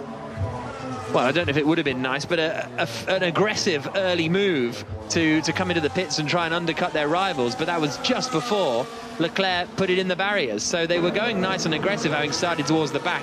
The pace was good. Magnussen made up a load of places, but then that early gamble kind of got neutralised. Yeah, they did lose out quite a bit there. And Magnussen was looking fairly good in the first stint before they made that first stop. But... down in 14th now, and he doesn't look that quick. He's not on the back of Bottas in front of him. Gasly's all over the back of him. So, and Latifi's not far behind him either. No, not at all. Williams. He's just waiting for his chance to take advantage of a scuffle between these two, which might come quite soon. But yeah, the Williams not having a bad race. Like you said, Alex, just outside of the points. So if there is some fighting towards the end of the race in that Alonso train that he's a part of, then he could capitalise. Here's George Russell's radio. So Sainz 3 ahead, we think his tyre will start to drop from onwards. Russell being told, we think that was a bit more easy to understand. We think Sainz's tyres are going to start going away from now onwards, because he's on the medium tyre, Russell is on the hard tyre, so slower, but in theory, Russell's tyres will last longer. That last lap from Carlos Sainz, he chipped away 0.3 of a second at Sergio Perez, so the gap's down to 1.6 seconds. And this is the kind of scenario for Sainz where he doesn't want to get stuck behind Perez. He's almost better. And that Alonso train hold-up is going to be quite interesting if these front runners are going to stop a game, because at the moment it's not going to be long before certainly Verstappen is able to clear them if he pits. But if you pit and come out behind that train, you're in a world of pain, especially for Sainz, who is out of sequence really with everybody else's pit stops. Yeah, that may well have been the catalyst for Verstappen's little injection of pace over the last few laps, just trying to clear that window to make sure that if he does want to do the two-stop, he has the breathing space to do so. But Sainz could be stuck in a bit of a rock and a hard place. 0.3 advantage over Perez is probably not enough to clear the Red Bull at this stage.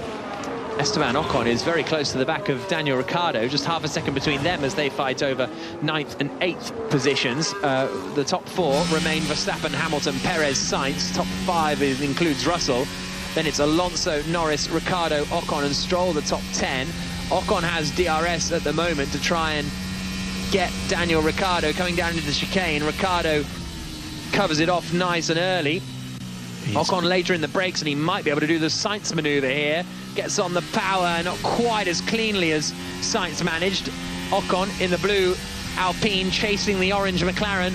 towards the flat-out right-hander at Senior. He's in the slipstream. Quite a lot of flex on that front wing as it moves around. Does Ocon go for it into Beausset?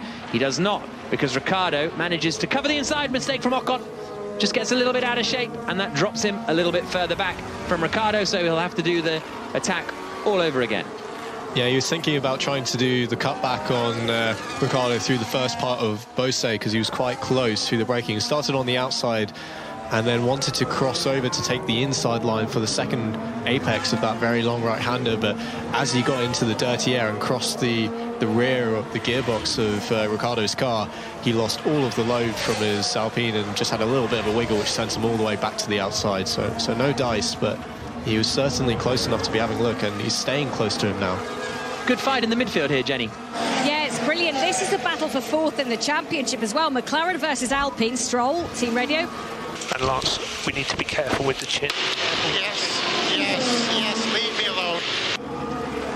Stroll, his usual chirpy self. Careful with the what? What was he saying? He said with the chin? I heard chip. Chip. But I don't know why they're being careful with chips. Jenny. You must be hungry if you're hearing chips. What did you McLaren, hear? I think I heard chin, but that doesn't make any sense. That might be referring to the floor of the car, but that's all I can think of right now. Oh, there we go.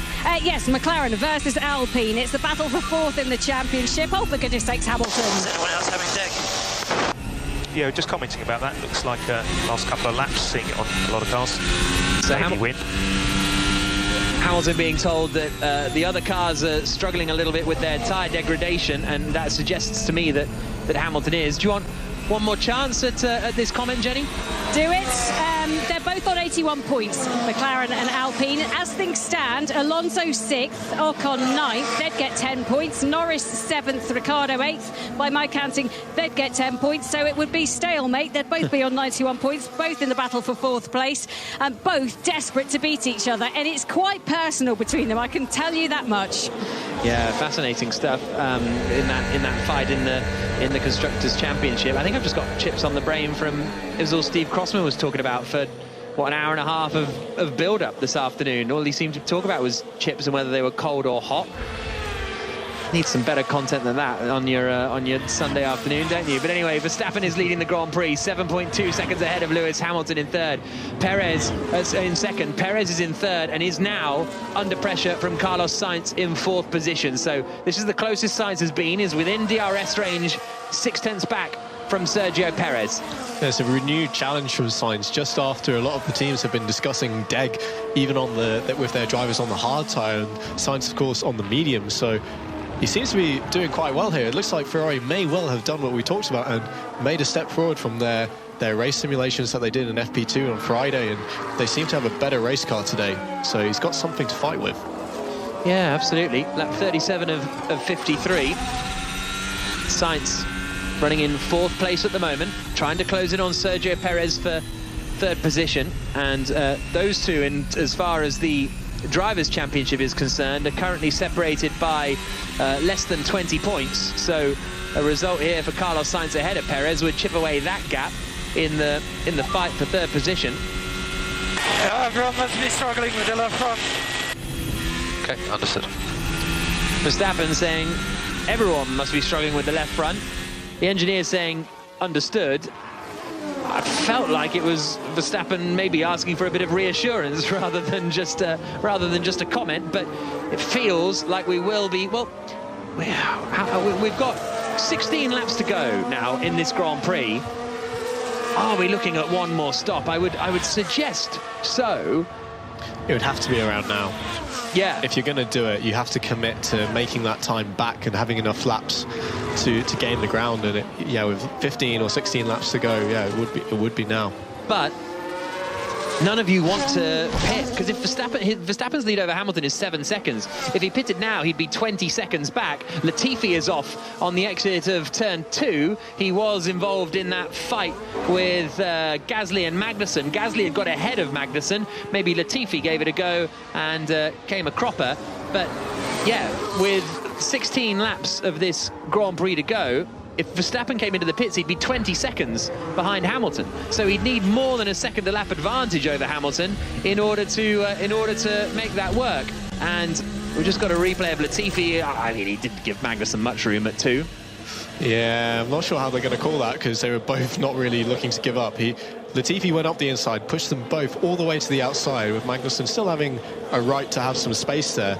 Magnussen kept his foot in, stuck it up the inside into turn 2 over the curb, and clattered into the side of Latifi and sent them both to the runoff, where Latifi spun. I think Magnussen will be getting a penalty for that, but I think it shouldn't be. I think that's just to me, that's just a bit of a racing incident, honestly. 50-50, yeah. I wouldn't call that. But that doesn't seem to be a thing anymore in Formula 1. Lap 39 and 53. Let's just see whether Sainz can get Perez here. No, he's a little bit too far back. Jenny. Valtteri Bottas has dropped to the rear of the field for Alfa Romeo. He's just come in. He went hard. He's dropped onto a medium now. So I think a lot of teams will be looking to him. Came on lap 37 onto the medium just to see how much he can improve, how much pace he's got in a new medium, and whether that's the way to go. Sebastian Vettel has just got ahead of Alex Albon and up into 11th place. Now Magnussen and Latifi are both coming into the pits. They did just have their bit of bumping and boring down at turns 1 and 2. Here's Sainz's radio. We are considering plan A. Everything, and you let me know. We need to decide now. But I think it's difficult. Saying we need to decide now, they're talking about that pit stop, aren't they? And saying this is the problem. If they leave it too late, they're only going to have so many laps to make up that gap again with the pace advantage. So they're running out of time here to make that decision. Magnussen's out of the Grand Prix in the Haas. Maybe after that contact, something broke on the car and he is being pushed back into the garage and out of the race. Vettel did Albon quite nicely into turn 1, late on the brakes, and got the move done, Sebastian Vettel, to get up into what is now 11th position. So Sainz saying we need to decide now. The trouble is for Sainz, if he... Yeah, this is a tough call for Carlos Sainz, because if he pits now, he'll come out right in that out of the points midfield gaggle. Yeah, exactly, and out of the points. And okay, he'd have quicker laps, quicker tyres to carve through the field, but the chance of him getting back up to 4th if no one else pits. But that's the thing, is everyone else going to pit? We're into this kind of game of tyre chicken on lap 40 of 53. 14 laps to go in the French Grand Prix. Yeah, normally I'd say it's going to be too much to do, but we've heard now several drivers complaining about the tyres. No, we cannot pass. Okay, understood. Copy. Think about problem. Okay, copy. Plan D confirmed then. Plan D confirmed. So remember, traffic behind. Remember they were considering plan A. Sainz said, well, we need to decide now. I can't get past. And they said, okay, then well, we will do plan D. Hey? I like that they're prepared. Yeah. At least. None of this plan A plus 2 business, no. Can you remember, honestly, could you remember all the plans? When you're in your Grand Prix, I have to admit, we didn't have quite as many plans as that. There was a plan A and a plan B, and that was kind of it. So it wasn't so hard to remember. You made it plan C. I did, yeah. That was my own doing. Lap 41 and 53. I apologise. That was a little bit rude. Verstappen across the line, 8.3 seconds ahead of Lewis Hamilton. Perez in 3rd position, just ahead of Carlos Sainz, but they stay out again. Here's Sainz's radio. Do we know if Red Bull is stopping or not? I think they stay out till the end. Then let's stop. If not, we're not going to have enough laps to catch. Okay, stay out. Stay out. Oh, this is such a nonsense. Like, are they joking? So let's stop. Okay, stay out. It's honestly baffling sometimes, this the radio communication. But yeah, so Perez, Sainz saying, well, let's stop them, because even if he'll be able to get back ahead of Alonso and up into a net 5th position, because if it finishes like this, then he will have the 5-second penalty. Now he's forced Perez to go defensive here, as Carlos Sainz, through the left and the right, and he should be able to get the drive out of the corner and do exactly what he did to George Russell. So Perez has fallen into the Russell trap a little bit. Sainz to the outside, coming up into senior, but the Red Bull has a lot more straight line speed than the Mercedes, and he holds onto the position and he pushes Sainz a little bit wide, and Sainz can't get through. Perez holds on to 3rd place for the time being. Sainz gets a very good drive out of Beausset. Coming into Bendor, the long left-hander at turn 11, and Sainz is trying every other conceivable line to try and get ahead of Perez. Oh, Perez closes the door a little bit cheekily coming into turn 14. Sainz tries to go around the outside, coming into the final corner. Box, Carlos, box, speed confirmed. Not now. And now Sainz managed to get ahead, but now the side-by-side, because Perez is coming back at him down the start-finish straight. Sainz has the DRS though and manages to hold the place coming into the first corner. Carlos Sainz, great racecraft, manages to get him into third position, but as he's going side-by-side with Perez, the team are telling him to come into the pits. I mean, for God's sake, are they not watching the screens? You have the onboard of your driver as you're doing this, and not only was it bad time for your brilliant commentary, Jack, well done by the way, it was badly timed for Sainz. He was in the middle of a battle. Come on, guys. How can you call me boxer? Sainz is getting equally frustrated, saying, come on, guys, why are you telling me to... The thing is now for Sainz, OK, he's done great and managed to get ahead of Perez, and Russell is quite close here to the back of Perez. Does he fancy a lunge into 5? He think he does! George Russell absolutely sends it, gives Perez a little sideways bump. Perez cuts across the grass and comes back out ahead, actually, of Carlos Sainz, then lets Sainz back through. That's going to be an interesting one for the stewards to sort out. Sainz is third, Perez fourth, Russell in 5th position. There's going to be some arguments about that, because Perez did not go through the bollards as he should have done when he was forced off there. And of course he's going to say, well, I was forced off, that's not my fault. But he came out right next to Sainz. He gained a lot of time, and he did then back off. But George and Perez are both going to be on the radio, and here you go. He just fully turned into me. I was up the inside, and he just turned in, and I had to take the curb. So keep them within 5 seconds and might get a penalty. Carlos Sainz is pitting now anyway. You need to give the place back. Sainz into the pit lane, and Jenny Gow's down there. I am, but I'm with Charles Leclerc, and I'm so sorry for you, Charles. You must feel very frustrated and disappointed. Yes, I am. Yeah, just not good enough. I mean, I'm performing at a very high level since the beginning of the season, but if I keep doing those mistakes, then it's pointless to perform at a very high level. So, yeah, I'll try and get better, but this is not good. Thank you very much. So Jenny with the other Ferrari driver, Charles Leclerc, who crashed out from the lead of this Grand Prix and has thrown away his championship advantage. And in a shocking turn of events, Ferrari have had a shocker in the pit lane. Carlos Sainz, that was sarcasm. Carlos Sainz, his pit stop took 9.3 seconds instead of 2 seconds. I didn't see what happened. Were you watching it, Jack? Well, of course, they have the 5-second penalty to take care of as well, but it's still a slow pit stop, because that means they had a 4.3-second stop effectively, and he's now come out in the thick of it in the midfield battle, and we're seeing a replay of Russell sending one up the inside. It was quite late. He was alongside, but he touches the curb and just jumps into the side of Perez, who has to bail out, and that's going to be a hard one for the stewards. Perez really, really squeezed Russell. He hit me, man. He pushed me off. Copy, check it. Oh, that's a tough one to call, that, because Russell was in really, really late. Didn't give Sainz any room on the exit. Russell is now right on the back of Perez. He's half a second behind Sergio Perez, and is going to be trying to fight the Red Bull here to get third position. Russell's kind of come alive after that moment. Overall, Perez is ahead of Russell, so I think racing incident there is not terrible. It wasn't dissimilar actually to Verstappen and Hamilton all the way on the opening lap of the Abu Dhabi Grand Prix last year, where Verstappen lunged it, Hamilton just cut the chicane, and they kind of called it all fair. Well, they didn't really, but then that's a bit more complicated than that. But it was that kind of incident, if you remember seeing that one. Sainz is on the back of Daniel Ricciardo now as they come over the line, and he's going to get up into 7th position here. Here's Russell's radio. George, you can still do that on the track, even. Come on, guys, we need to do something. He went straight on. We need to save his time. And George, we were not ahead there. Interesting. So the team saying, George, we weren't ahead there. Fairly, I think that's about right. He tried it, it didn't work out. He wasn't ahead. Yeah, they're encouraging George to do it on track, because they know that's going to be a tough one to fight in the stewards' room. And here's Russell again. Front wheel to rear wheel is the rule if you're attacking.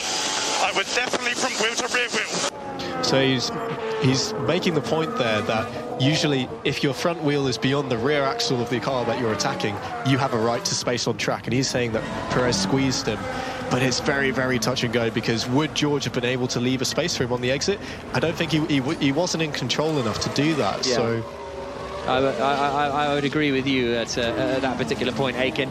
We're on lap 45 of 53 in what has been a entertaining French Grand Prix, I must say. Verstappen is leading, Hamilton is second, Perez is third, Russell is fourth, Alonso is fifth, Norris is sixth, Carlos Sainz has ended up in seventh position after making that pit stop. 8th is Ricciardo, 9th is Ocon, 10th is Stroll. George, keep your head down, you can hunt him down. And that's Toto Wolff on the radio to Russell, just saying, we'll sort this, just shush, and overtake him on track, and show everyone how to do it properly. Politely saying to his driver, come on, get on with it. We're not going to do it that way. You're going to have to do it on track. And he's still within DRS, well within DRS, as they come onto the back straight again, heading down towards turn 8, but he's got a little bit too much of a gap to make up here, it looks like. Down into the chicane, but sending that lunge a little bit earlier on, he's going to be trying to make Perez think that he can still, or does still, need to cover the inside at some point, potentially. Verstappen's lead at the front of the Grand Prix is 9 seconds over Hamilton. We've got 9 laps to go, so it looks as though whoever is staying out now is going to be doing it on a one-stop strategy, just about. Perez is in third position at the moment in the Red Bull, but he hasn't really been able to affect the fight too much. He hasn't particularly been on a different strategy or an offset strategy at any point. The Mercedes do appear to have the pace over the Red Bull. Yeah, he's just been slow, hasn't he? And we do now get a notification from the FIA saying they are not going to investigate that. They decided that's all fine, so as you were. But yeah, Perez, he's not looked quick. It's been back to the status of pre-quali, where he did seem to find something that he hasn't been able to match the pace of Verstappen, who's now nearly 10 seconds ahead of Hamilton in this battle. Carlos Sainz has now got him into 6th position, and his next target is going to be Fernando Alonso. He's 4.3 seconds behind Alonso at the moment. I still can't quite work out the Sainz strategy bit, because did he get it? Remind me, was he ahead of Perez in the end? I can't quite remember. So he had passed Perez, and at that point they decided to box him. They probably felt that he wasn't going to be able to get that 5-second advantage that he needed. The 5-second advantage that he needed to stay in that position ahead of Perez and Russell. Well, looking at the pace of Perez now, I think they might have been able to do it. Instead, they've dropped him back into all this traffic. He's only lapping about 1.5 seconds quicker than those at the front, with a lot of time to make up and not many laps to do it. Absolutely. We have got 8 laps to go in the French Grand Prix. Max Verstappen is leading it, and I think that's the thing. If he couldn't get past Perez, then yeah, fine, make the pit stop. Once he had the track position, he's never, worst case scenario, he'd be finishing 5th, and that's best case scenario if you pit him. So it's a very odd pit call to my mind from Ferrari, but there we go. Lap 47 and 53 now. Here's Sainz's radio. I don't understand why we boxed. We would have pulled away. Short in tire life. I'm always relieved when someone agrees with me. You know what I mean? Because you come out with statements like that, and then Sainz going, yeah, I don't know why we pitted. You're like, okay, thank goodness I'm not reading this just completely wrong. Russell very close now to the back of Sergio Perez, coming down into turn 1, just 0.3 seconds between the Red Bull driver in 3rd and the Mercedes driver in 4th. What a result, a double podium would be for Mercedes. Obviously some of it has been due to other, well, mainly the Ferraris falling apart, but it would be on merit ahead of Sergio Perez without any doubt. Russell getting a bit of a slide as he comes on the power out of turn 5, now through turn 6, and he looks a little too far away on this particular occasion. George Russell pings open the DRS, 7 laps to go. Hamilton running in a fairly comfortable 2nd position, but Russell is just too far back at the moment. Again, darting to the inside just to show his nose to Perez, but that's not going to distract the Mexican just yet. Yeah, and there's now that the FIA have gone and said we're not going to investigate that, there's no chance that they can go back after the race and complain about it. So he is going to have to do this on track, and maybe some frustration creeping in. He was very late on the brakes to try and close up to Perez in turn 8 there, getting in a little bit deep. Now on board with Sainz, he's completely closed that gap to Alonso, so it looks like he will pretty comfortably get past the Alpine, and then it's a 22-second gap to Russell after that. So with 6 laps to go, I find that hard to believe that he'll manage to close that. Alonso goes defensive coming into Beausset, more for sort of show, I think, rather than anything else, because Sainz can just drive around the outside. It's like a goalie diving for a shot that he's never going to stop, but does it to make it look like he tried anyway. Lap 48 of 53. Verstappen leading, Hamilton second, Perez third, Russell fourth. Sainz now up into 5th place and has the fastest lap of the Grand Prix. Russell is still less than half a second away from Sergio Perez as they come down through turns 3 and 4 and then into 5 and 6. Just needs a little... He's just looking, Russell, for any little error from Sergio Perez, but he's able to just get on the power that fraction earlier than Russell coming out of turn 6, and as a result Russell ends up being a little bit too far back, only half a second away on this occasion, but still too far adrift from having a look. Perez covers the inside a little bit, Russell goes in. This is a good opportunity for Russell. He's got a very, very nice drive through the chicane. 3rd place could be on here for the Mercedes driver, right in the slipstream of Perez as they come towards Senior, but the Red Bull has such good straight line speed that even in the slipstream, Russell isn't able to get close enough. This is the first time he's been close enough for a look into Beausset, but he's not able to send it. He hugs the inside line, but Perez sweeps wide, takes a late apex, holds on to 3rd place, but that was the closest Russell has been so far in this Grand Prix, other than the time he nearly made it past.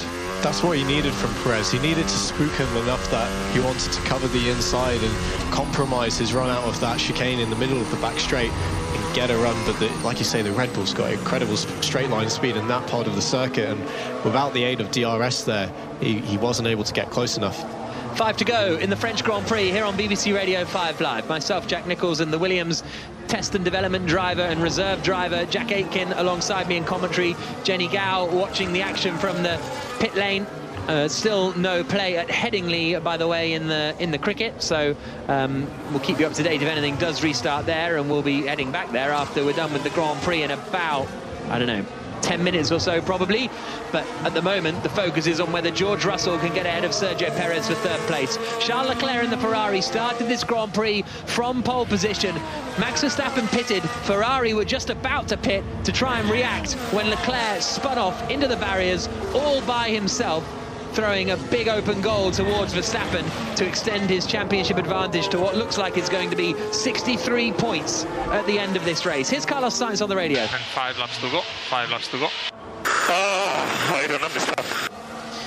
Carlos Sainz still frustrated and not understanding what happened. Zhou has retired from the Grand Prix. The Alfa Romeo driver looks as though he's just pulled off. Might be a virtual safety car there on the exit of the right-hander at turn 6. That's what Sainz needs, of course. If it is a VSC and they get going again, he would have the tyre advantage. This could save his race.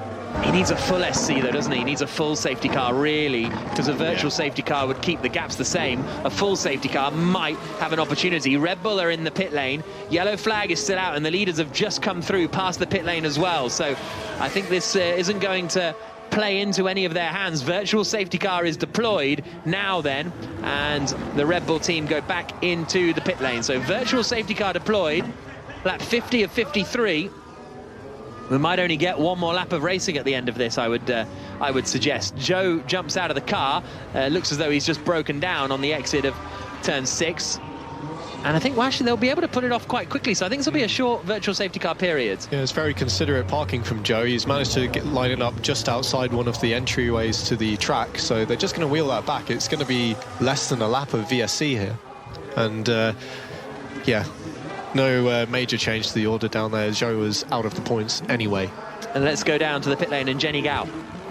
Yeah, just thinking about my conversation. Team radio, of course. Can we do a free stop if this stays? Stand by, Max. Verstappen asking if they can get a free pit stop in. They won't be able to because Hamilton is right there in 2nd place. Virtual safety car ending, racing getting back underway. Jenny, do carry on. Yes, when I was speaking to Charles Leclerc, he looked so down, and you heard his radio if you're listening earlier. He screamed into it when he realised he couldn't get the car going again, having crashed out. 63 points is a big gap. But I'm more worried for him. He's so harsh on himself when he makes a mistake, and this was mistake, so I think was a whopper. ginormous. Something a bit odd has just happened here with George Russell. The virtual safety car was ending, and then it seemed to sort of carry on again. Russell's kind of went for it, but then he had to slow down again to get his delta back. The virtual safety car has been ending now for a long period of time. That was a really weird moment there. It looked as though it was over and Russell went for the move. Now he's back to the back of Perez, but he lost a lot of ground. You can get a penalty for speeding under the virtual safety car. There are set points along the track at intervals where you have to be under a certain time, and Perez shot off like a bolt as Russell closed up to the back of him. It does now go green as they're both crawling along the straight towards turn 13. And Russell's going to get him. George Russell catches Sergio Perez napping at the safety car restart and gets into third position. 3 laps to go as they come across the line. The cheers from the Mercedes fans in the grandstand, and Russell has caught Perez napping and got up into third place. But now can the Red Bull fight back with 3 laps to go? Mercedes running second and third at the moment. Verstappen in the lead, Hamilton second, Russell into third place. Perez will be absolutely fuming with that. Confusion reigning as to when the VSC was going to end. It took a lot longer than normal, and they were both crawling to try and stay under that minimum time at the straight on turn 13. And here it is, here's the replay. Perez lighting up the rear as he realises it's gone green, but it's too late, and Russell gets the jump of him clean around the outside into turn 14. Very nice stuff from George Russell. So Max Verstappen leads the Grand Prix now. Hamilton is in second position. Third is Russell. He's 0.7 of a second ahead of Sergio Perez in the Red Bull. But Red Bull and Perez will be very, very frustrated with that. And how aggressive is Perez going to be in the closing laps to try and get back up onto that third step of the podium? Remember, Red Bull have a real straight line speed advantage over the rest of the field. So with 2 to go when they come across the line next time, he has still got a shot of getting back into third place, even though it looked like Russell had the pace advantage in the previous 15 laps of the Grand Prix. Verstappen leading, Hamilton second, Verstappen across the line now to start the penultimate lap of the French Grand Prix. Second is Hamilton, third is Russell, fourth is Perez, fifth is Sainz, Alonso, Norris, Ocon, Ricciardo and Stroll are the top 10. Vettel, Gasly, Albon, Schumacher and Bottas are the 15 drivers still running. Joe out, Latifi out, Magnussen out, Tsunoda out, Leclerc crashed out all by himself. Across the line we go, 2 to go, and the gap between Russell and Perez is just under a second. You can see the different strengths of the Red Bull and the Mercedes playing out here as they went through the twisty sector 3. George was able to stretch his legs, not quite enough to break the DRS. Perez is hanging in there because he knows that when they turn out of turn 6 and get on power for the long straight down the Mistral, he has the advantage, and if he can just get to within 6 or 7 tenths, he might have a chance of George, but it looks like he's now stretching that gap and it's not going to happen for him. Carlos Sainz sets another fastest lap of the Grand Prix in 5th position. Sergio Perez is gaining on the back of George Russell as they come to the chicane halfway along the Mistral straight, but he's far too far back to do anything about it. Super late on the brakes going into the chicane for Sergio Perez. He's doing everything he can to try and get back onto that podium, because this will have been a bad day for Perez, honestly, if he finishes 4th in the Red Bull on merit behind the 2 Mercedes. Russell went out the track into turn 6. And now Perez is trying to dob Russell in for going all 4 wheels off the track at turn 6. But I think that's what we call clutching at straws. Yes, exactly. Oh, has Russell gone wide? Russell's made a mistake. He still holds the place, but he's made a mistake coming through turn 11 at Ben d'Or. Max Verstappen starts the final lap of the Grand Prix. He's going to take the win. Hamilton is in 2nd position. He's going to finish in 2nd position. But the battle for the final podium spot is going down to the wire. An error from George Russell has brought Perez back into play a little bit. It looks like he just had a little lock-up on the front left coming into that left-hander, and Perez is right there now. Yeah, he's very close, but he's going to have to stick with Russell through this first sector where you've got the twists and turns and the very technical section onto the back straight. He's now up to 6 tenths, so he's already lost a bit of that advantage. If he can keep the gap there... Oh, he's gone... Oh, I thought he was flying straight on down at 3. Some different lines there, but he is losing time through this sector. He can't quite keep up with George. Is he going to be close enough? It's up to 8 tenths now. Last chance for Sergio Perez to get 3rd place, and it doesn't look like it's going to be doable. Opens the DRS, it's up to 9/10 of a second as they come out onto the back straight. He went so deep on the brakes into turn 3. They're coming down towards the chicane. He's weaving around beneath the rear wing of George Russell, trying to distract the British driver in his mirrors, but he's not unable to do so. If they come out now towards Senior, and Russell surely is going to hold on to this third place. Russell went out again. Yeah, copy. More track limit complaints from Sergio Perez, but Max Verstappen in the other Red Bull is the driver that is coming into the final sequence of corners now. He thought he was going to have to win this Grand Prix the hard way, but actually Charles Leclerc made it easy for him. Leclerc crashing out of the lead, hands Max Verstappen the victory and hands him a huge championship advantage with 10 races to go in this Formula One World Championship season. Verstappen wins. It'll be second and third for the two Mercedes, because Hamilton across the line is in second place and George Russell clings on to third position. A spirited drive from Sergio Perez. He went for moves at every possible opportunity on that final lap, but Russell holds on, having caught Perez napping on the safety car restart. The two Aston Martins are fighting over 10th and 11th on this final lap because Ricciardo's got past both of them. Ricciardo was behind Stroll on this final lap and he's managed to get up into 9th position. So Ricciardo making progress. Lance Stroll looks like he's going to be the driver to get the final points paying position in 10th place. Carlos Sainz finishes 5th on what is a solid drive from the back of the field, but it could have been much more for the Ferrari man. Alonso finishes 6th, Norris across the line to finish in 7th place, 8th for Ocon, 9th for Ricciardo and 10th for Lance Stroll. The Aston Martins nearly colliding at the final corner because Stroll very smartly just didn't bother getting back on the power when he was on the apex at turn 15 and Vettel had to get out of it. Stroll holds on to 10th place, but it's Max Verstappen, the winner of the French Grand Prix. Well done, Max, well closed off. Shame, I think it would have been a good race. Nonetheless, he brought it home. Good points again, Dan. Really good stuff.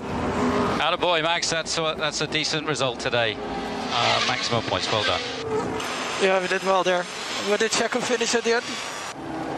P4. Okay, well, still good points for the team in general. It's so interesting, isn't it, when you hear a racing driver like that, because the race was handed to him after about 12 or 13 laps in, and then you win the race, you go, cool, won the race then. And that's all there is to say. There's a little bit of almost disappointment there that he didn't get the race that we were building up to, and here's Hamilton on the radio. Yes, Lewis. Great drive there, man. What a beautiful bit of work there. Great job, guys. That's an incredible result for the team. Just shows all the hard work we're doing. Let's keep pushing. Yes, mate. Great job, George. To both of you, really good. We are lacking pace. We know that in certain stages of the weekend when we push so hard to bring you back in the position to win. But 2 and 3 is something. Yeah, it's amazing. It's awesome. Let's keep pushing, Toto. It's Toto Wolff speaking to Hamilton on the radio after Pete Bonington, Hamilton's race engineer, had spoken to him on the radio beforehand. 2nd and 3rd. We're just getting a look at Sergio Perez's move into Beausset. It was bold stuff from Perez, and he wasn't a million miles away from getting it done, but it was never actually going to happen. Yeah, he was just that little bit too far. I mean, good on him for trying, but George is very clear that I'm closing that door and you can try, but if he kept his nose there, that was going to be a crash and it would have been Perez's fault, so he did back out in the end. Here's George Russell's radio. And that's a double. Yes, come on. Well done. Nicely done. Nicely done. That was a good restart. Well done, guys. Brilliant result. Brilliant. Happy man, George Russell. 2nd and 3rd place finish for him and the Mercedes team. I'm just looking at Ferrari had a 2nd and 3rd with Leclerc and Sainz in Saudi Arabia, a 2nd and 3rd for Leclerc and Sainz in Miami. But that's it. So Mercedes have kind of matched Ferrari's double podium best score from this season, which is a bit mad when you think of it like that. Yeah, considering the pace difference between the cars, that shows the job that Ferrari are doing, contrasting to the job that Mercedes are doing in executing when it comes to Sunday. You have to say today was another example. I know that we rag on Ferrari, but my God, there was some blunders today. Well, this is the thing, on all the Checker Flag podcasts, we just, what did you call it? Rag on. Is that the phrase? Is that what the kids say? But we just give Ferrari so much stick for what happens at the team. And they feel really bad and like you're being kind of biased or something. But then you have a race like this where Charles Leclerc leading the Grand Prix and just crashes out by himself, and the mess with Carlos Sainz's pit strategy and the unsafe release. I mean, they cost him the 5 seconds with the unsafe release. That was the whole problem, was they had a penalty from an unsafe release, and then they pitted him when they didn't need to at the end.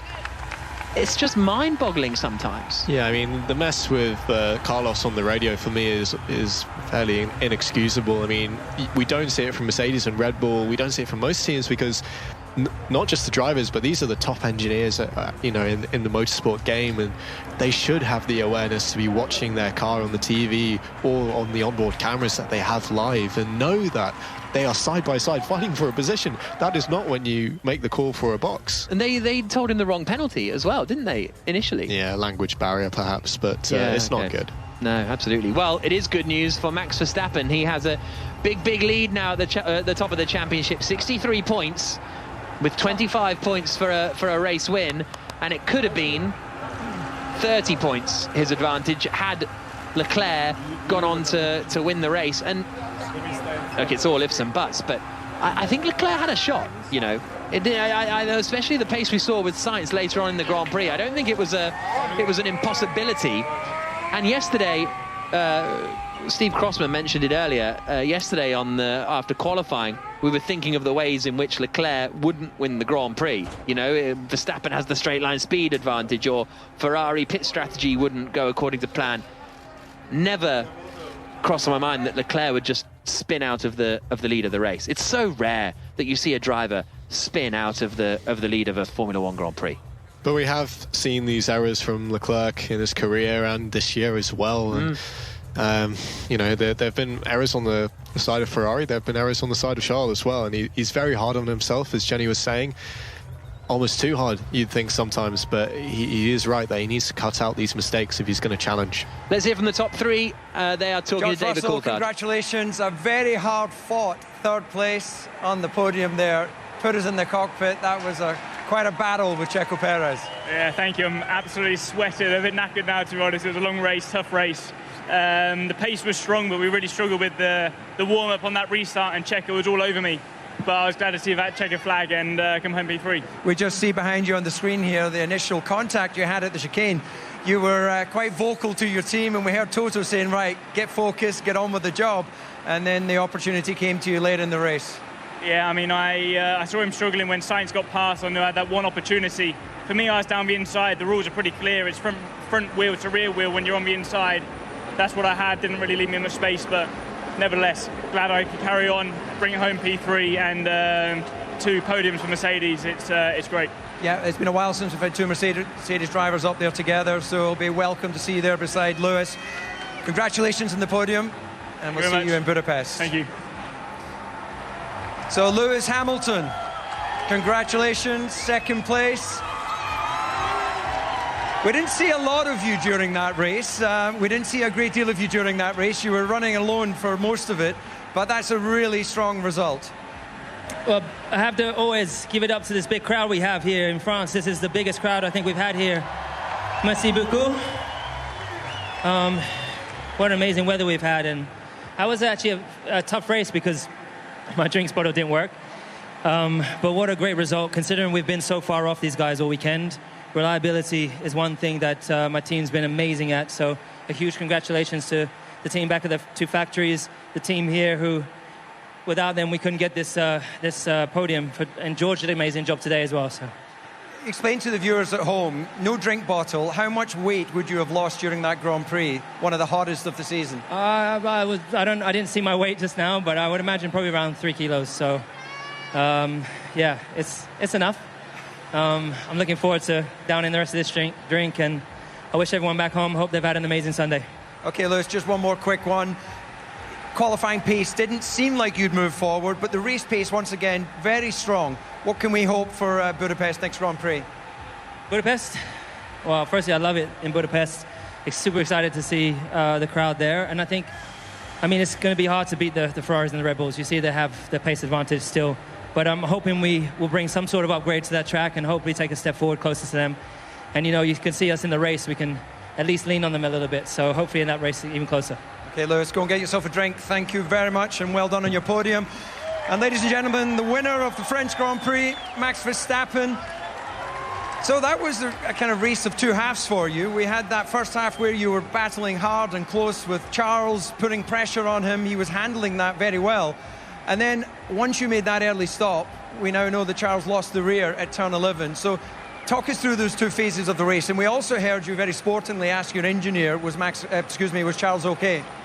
Yeah, I mean, I think we had really good pace from the start. I was putting pressure on Charles, but following around here with this heat, you know, the tires are overheating a lot, so I could never really go for a move, only once, you know, into turn 11. But yeah, we just tried to stay calm, tried to stay close. Of course, we pitted a bit earlier, and yeah, from there onwards, you never know how the race is going to go.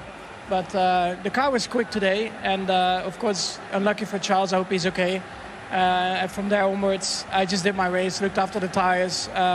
Because of the pit lane, of course, being so long, you couldn't do another stop. So you had to stay out, but the tires were wearing a lot. So it was all about just looking after the tires to the end. Well, you obviously managed the race extremely well. I'm just fascinated by the psychology of your battle with Charles. He's the man that's running you closest in the championship so far. Does this feel like any other victory, or does it feel slightly less when you know that your main competitor wasn't there battling with you right to the end? I always just try to get the most points possible, and of course, you know, some moves you see they're on, and sometimes you have to just back out and wait maybe for the end of the race, and that's what we did. And I mean, there are plenty more races to come where you have to score points. So yeah, in that aspect, I think today was a great day. It was a great day indeed. If we can maybe just throw it forward, not long until we go to Hungary before your summer break, what do you think the characteristics of that racetrack should suit? We still have a bit of work to do over a single lap especially, so we'll just keep working. Okay, Max, congratulations. Go and enjoy the podium.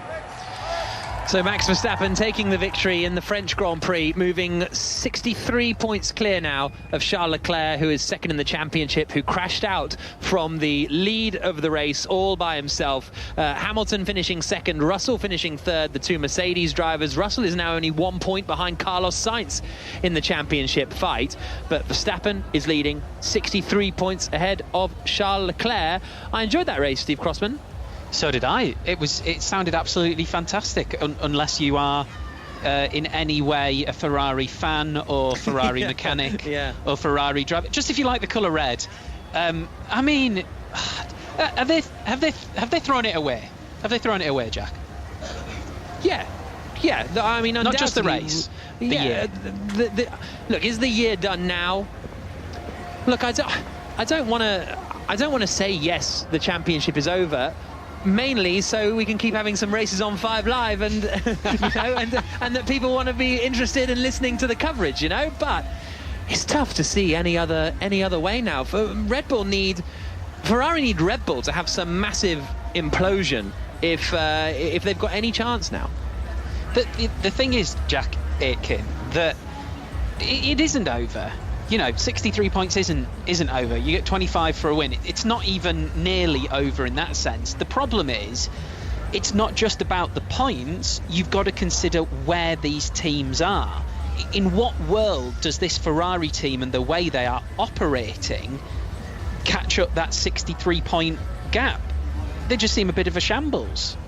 Yeah, with a complete overhaul, I think, is the answer, not just to the hardware that they're using, but the way that they operate. And I include Charles in that, you know, as incredible a driver as he has been thus far. You know, Perez, who we are not talking about in this championship battle at all, he's only 7 points behind Leclerc. Yeah. You know, and that just shows the amount of missed opportunities that they've had in this championship. So, yes, mathematically, absolutely, it's possible, but do we really expect that big a change from Ferrari and Leclerc in the second half of the season to be able to overturn such a margin? I find it very hard to believe. That's the thing. It's kind of like a trust issue, isn't it? It's like, is that insurmountable with the Ferrari car and with the pace that they have? Yes, it's completely doable that Leclerc wins this championship. Does anyone have any faith that Ferrari are able to do that? I don't think so. Jenny, let's bring Jenny Gow back in now as well, because, you know, Jack Aitken there, Jenny, was talking about trust, and here's the problem. It's not just a case of a driver saying, can I trust my car? You could hear it in the interview you did with Charles Leclerc. He doesn't know if he can trust himself. Is he just going to keep making bad errors? I think self-doubt will creep into him over the next few days. Hungary comes thick and fast, though, remember. We're there next weekend for another Grand Prix. And Leclerc is an incredible person, a driver, a human being, and he will berate and judge himself harsher than anybody else in the world. But then he knows he has to come back next weekend and be stronger, find something to rally the team. He has to talk to the team tomorrow when they debrief and try and work out, OK, what's going wrong? This one's on me, but actually it's not solely on him, because the whole, as the boys have said, the whole of the Ferrari team are failing. And, you know, are you asked if they chucked this away? Who knows what would have happened, you know, if it had played out its natural course. But Ferrari have repeatedly made mistakes. They are not a championship winning team at the moment, and it feels like a mountain to climb for them to get back to a point where they can really contend. But I find your point, Jenny, about Leclerc's, you know, mindset really interesting, and he is hard on himself, and he is very self-reflective, and he's always on the radio saying, "I am an idiot, you know, that sort of thing when he makes mistakes, and you know, he will learn from that, and that is his particular process. But, and this is, I guess, one for you, Jack Aitken, there are some drivers who make a mistake, and I think Verstappen's one of them, where it's like, yep, made a mistake, we move on. And that there's maybe a middle ground to be found somewhere, but Leclerc is so hard on himself and so kind of self-aware, you have to wonder at some point if that becomes a negative, even if it seems like a positive. Yeah, you know, does Verstappen even acknowledge all the time that he's made those mistakes in full? And that is the paradox of an athlete's mind. You know, you have to be so self-confident that at times you're going to be disregarding certain pieces of evidence that say to the contrary. Whereas Leclerc, as you say, is brutally honest about himself, and I think that is damaging him to an extent. And you know, when he has these mistakes, he rips himself apart, and he does come back fighting always at the next race. But it's a very emotionally tiring way to go about your business. Are these the pitfalls as well of someone fighting for their first World Championship, being in contention for the first time? You know, we saw it with Max Verstappen last year. It's just that knowledge, the pool of information that you have to rely on. He doesn't have it. He's never fought for a title before. But nor had Verstappen before last year. I agree. I agree with you broadly speaking, but Verstappen hadn't fought for a title before last year, apart from the Florida Winter Series Championship, which had about 8 cars in it in 2014 or something like that. Jack, mentally, Max Verstappen is a totally different character, isn't Precisely. he? So Precisely. That's where the difference is, isn't it? You know, if there are these pitfalls of challenging for a title for the first time, but if your personality is more like Charles Leclerc's personality, you probably aren't going to deal with it even nearly as well as Verstappen did. Yeah, agreed. And the question as to whether Ferrari have thrown it away. The 3 retirements Leclerc has this year: Spain, when the engine blew up and he retired; Baku, where he retired as well; and today. If he finished second to Verstappen in those 3 races, then the gap at the top of the championship at the moment would be 9 points. So that tells you all you need to know. For even if he just finished second, didn't have to win them, just finished second behind Verstappen those 3 races, the gap's 9 points instead of 63. That's where you and I, Jack, are completely different to Charles Leclerc, because Leclerc's on the radio saying, I'm an idiot, and when we're on the radio, it's people saying you're an idiot. So yeah, exactly, and we're saying we're great. So Jack Aitken, I just want to quote something that I heard you say in commentary, which is quite disappointing, really, if you're hoping for a big title race. You said you sense there's a bit of disappointment from Verstappen that he didn't get the race it was building up to. And David Coulthard kind of asked a question which spoke to that. You know, that question of, is it a bit frustrating that you didn't get a really good run for your money? Is it becoming too easy for Max Verstappen? I don't think it's ever too easy, but certainly you much prefer the win that was hard fought and proves that you're better than the man next to you than the one where that fight never happened. And I think that's what Verstappen's looking for. But it's also that self-confidence that he's got. He's already won the championship once last year. He's got that duck off his back. He's come this year looking much more self-assured and almost relaxed about it. You know, his fight with Charles has been very different in its complexion to the fight that he had with Hamilton last year. And you sense that, yeah, he's really up for a fight with Charles, and I think he'd prefer that. Well, that is something that Hamilton said a lot over the last, 6 or 7 years of dominating. He said we want, and Toto Wolff said it as well, we want some competition, we want a championship fight. Maybe they're regretting that wish just now, but overall that is, they don't want to win it that easily, but they still want to win it. So it's a very fine line of quite how easy you want to win it. I'm conscious, Jenny, of stealing too much of your thunder here, because we are going to have a live reaction show that you guys are going to bring us a little bit later. But just before we sort of draw a line under this for now, Lewis Hamilton is going to be on that podium. You predicted him tongue-in-cheek to win. He wasn't that far away, but why do you think... It wasn't tongue-in-cheek.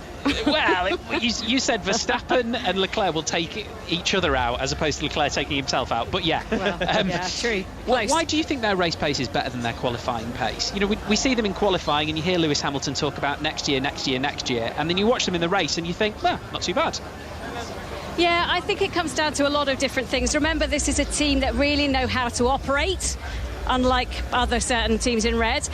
So they don't drop the ball as many times. It comes down to pace. It comes down to that one lap pace, which everyone knows Lewis Hamilton. It's his 300th race start. He's had over 100 pole positions. He can drive cars fast, but the car just isn't set up for the ultimate pace, the ultimate speed that you can see from the Ferraris and the Red Bulls. So when it comes to them not needing the ultimate pace on a Sunday and having to manage more, having to be smart with strategy, making the most out of it, then they're back in the fight. So it's a strange paradox, and as you say, we all want to see a great battle for the championship, but at the moment it seems like it's going to be a battle between Mercedes and Ferrari more than it is for the lead of this, and Red Bull are walking it, I have to say. And yeah, it kind of breaks my heart. You don't want to get to round 12 and go, it's done.